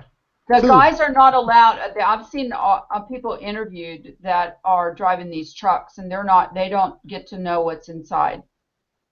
Okay, there's a place called the Svalbard Seed Vault, Global Seed Vault. You know about this? This is not global warming stuff. They really built it. I mean, there may be nothing inside there, but here's what they're saving. Okay, here's what they say they're saving. They say they're saving heirloom seeds, okay? Like seeds that are non-GMO'd.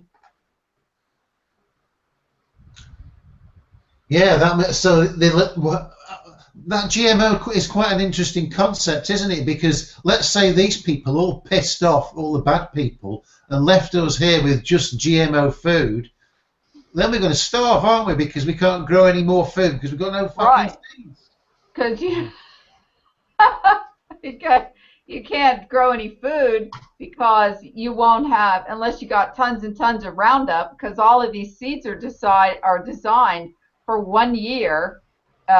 Here's the seed vault. Okay, let me find one with the overview. Let's see.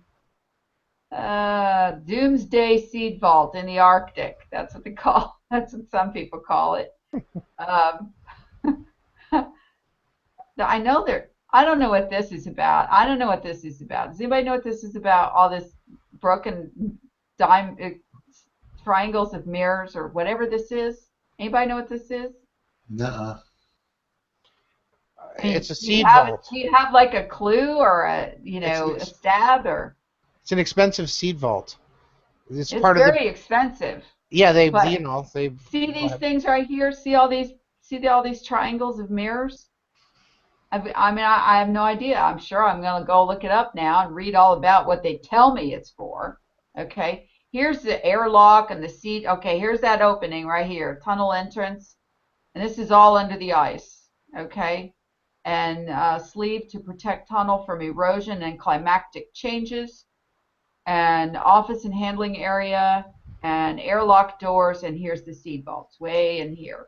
Well, you think they know something about cataclysmic events that we don't know. Yeah, of course they do, because they've lived through one already. So that's pretty. I mean, apparently not everybody was wiped out, so. These GM crops that we're using now, and more so in the United States, that they don't taste any better, and they're no bigger or more efficient than the regular crops. So if their plan is to get everybody on GM and then do a runner and abandon us, then we're stuffed, aren't we? Because we've got no food. Well, the whole idea of GMs is that they're sterile. Yeah. They can one germination time, and they don't produce seeds that germinate. So the plants are sterile. And so next year you have to buy seeds from them again, and in order for them to, they're all coated with Roundup Ready bullshit, okay? And then in order to get them to grow, you have to spray Roundup all over everywhere because they're not strong enough to withstand the weeds. I mean, I remember when I was a kid, my grandmother had a big garden at her house, huge. I mean, like a lot. You just have to work it all the time and dig the weeds up. And she never used any pesticides or she used chicken poop that came out and whatever else, horse poop that came out from the other animals as fertilizer. And I remember her laying old pieces of carpet down and all that stuff. There was never anything to spray and kill the weeds with. Yeah. It's funny, Lori, just as a caveat, I seen Ebola disappear, and now the Zika virus, and, the spraying concept is now becoming excused away by the control of mosquitoes. And the other interesting thing is the GMO concept could be, being pushed to have people accept the spraying in the sky as just simply a farming, byproduct, when really they're actually, dumbing down and trying to cause mass brain dead people. Well, I mean, that seems to be working. Yeah. And lastly, he unmutes himself to throw that little comment. and one other interesting tidbit that I seem to have stumbled across today was doing some research on watering plants.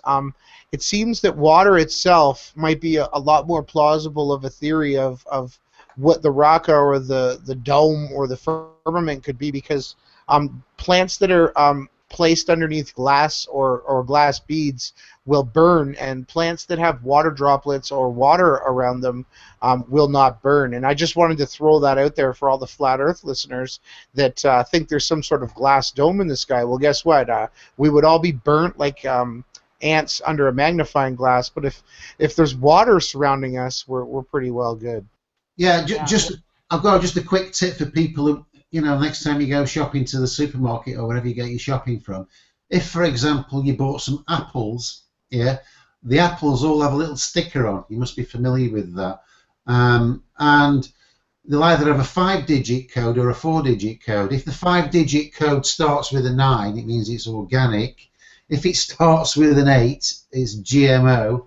And if it's just the 4-digit code, it means it's conventionally grown with pesticides. Well, so you want to avoid the 5-digit code starting with an A, and there's lots of those out there now. Well, I've asked a number of different grocery clerks if he could tell me which vegetables weren't genetically modified, and I got a shoulder shrug. So I'd like you to also put that in the comments below, maybe, because that's a brilliant piece of information. The same thing applies with other chemicals that they use on the food that we eat. Like, for example, they spray potatoes with no bud. Have you ever heard of this? No bud? All potatoes get eyes on them, both sweet potatoes and white potatoes. And no one wants to buy them once they start to get eyes on them, and the eyes start to sprout and grow. And when I was a girl and went to my grandmother's, we planted potatoes, and you would take the potato and you would cut it up and have an eye on each piece, and that was what was planted into the ground to start a new potato plant.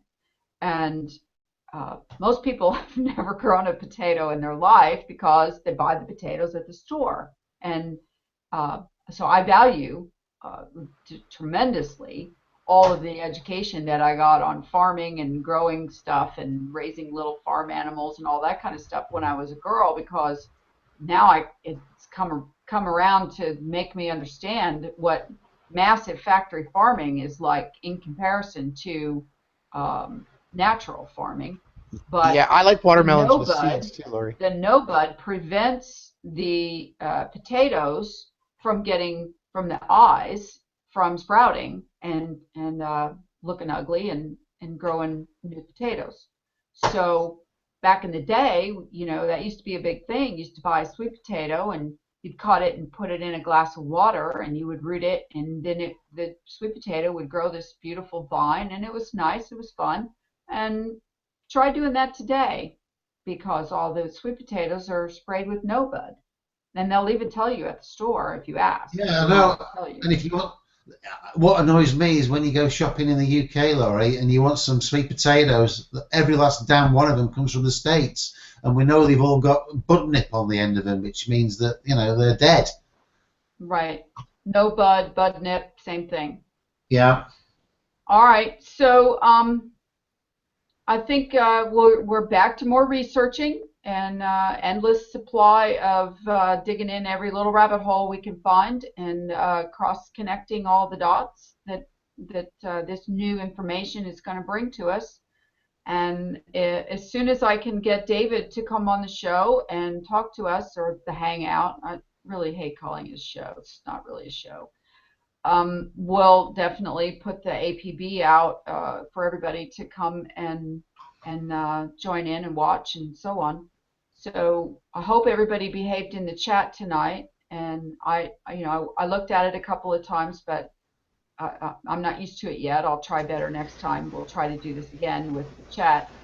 And when can we tell the viewers when we'll be back, guys? Anybody? Next Wednesday. Next Wednesday, unless something earth-breaking comes along. If we can get David on any day, we're going to take it. So Yeah. I'll try to alert you with that. It's looking like possibly Sunday that he has time to come on. So if that happens, we'll do it. And Lawrence, you'll just have to cancel whatever you're doing so you can talk to David if you're willing to do that. And Yeah. Ronnie. Okay. All right. All right. And otherwise, we'll see you next Wednesday at 6 o'clock. Is that what we're going to agree to now, since we're changing show and time? Are we going to do 5 o'clock or 6 o'clock next Wednesday? Well, 5 o'clock's better for me, but if you want to do it at 6, you can't do 5, we'll do it then. But it's just makes the day. We'll put an alert out, and you guys we'll make a promo or something, and we'll let you know what time it's going to be. So watch the channel and look for your updates or whatever that is. So thank you everybody who joined us tonight. We've had I think at one point there we had a record number of live viewers, so that shows that there's good interest in this topic. So we'll continue with that, and we'll continue with chat. So we won't have a long promo for the show coming up. You'll figure it all out, I'm sure. You guys are pretty smart. So thanks, Ronnie, Jim, and Lawrence, for hanging out again 2 nights in a row. And we'll see what comes up in the Flat Earth community and the truth community at large. And we'll see if the truth community does the same thing to us with this topic as they did with the Flat Earth concept coming into play. Is, this is a distraction. This is going to stop us from finding out who did 9/11 or whatever. So if you guys even start to go there, we're just going to ignore you this time. We're not even going to fight back. We're just going to totally ignore you because it's bullshit. So just before you go, what's his name? The guy who the Australian guy, what's that truther from Australia? Who was on Jeranism? John LeBon? No, the other guy. LaBelle? Kirk? The Crow House guy, what's his name? Max Egan. Oh, Max Egan. Oh. Yeah. He looked at it and he thought it was good. So, Oh, he did. He looked at the giant thing and he thinks it's good. Yeah. Well, good. That's good. Yeah. We'll see what Chris Everhard thinks about it, because he's come out calling out flat earthers as being a little crazy. Yeah. I guess he had somebody on his radio show and they didn't do very well, and they apparently pulled out the Truman Show Snow Dome Circle Ice AE map, and it didn't fly at all with Mr. Chris Everhart. So he just like, nah, done. And so we'll see. I told him, in his comments on when he posted that, because I'm friends with him on Facebook, that sorry, that's not exactly the real map we call it. Oh, it's called the flat earth map. And I said, no, it actually, some people call it that, but not all of us call it that. So maybe you need to talk next to one of us who doesn't call it that. And with that, thanks everybody. And Good night, everybody. my ears are killing me, and I'm done after 2 days in a row of headphones. And so Cryo. thanks for watching. Thanks for listening. See you next week. Love you all. Bye. Bye. Bye bye.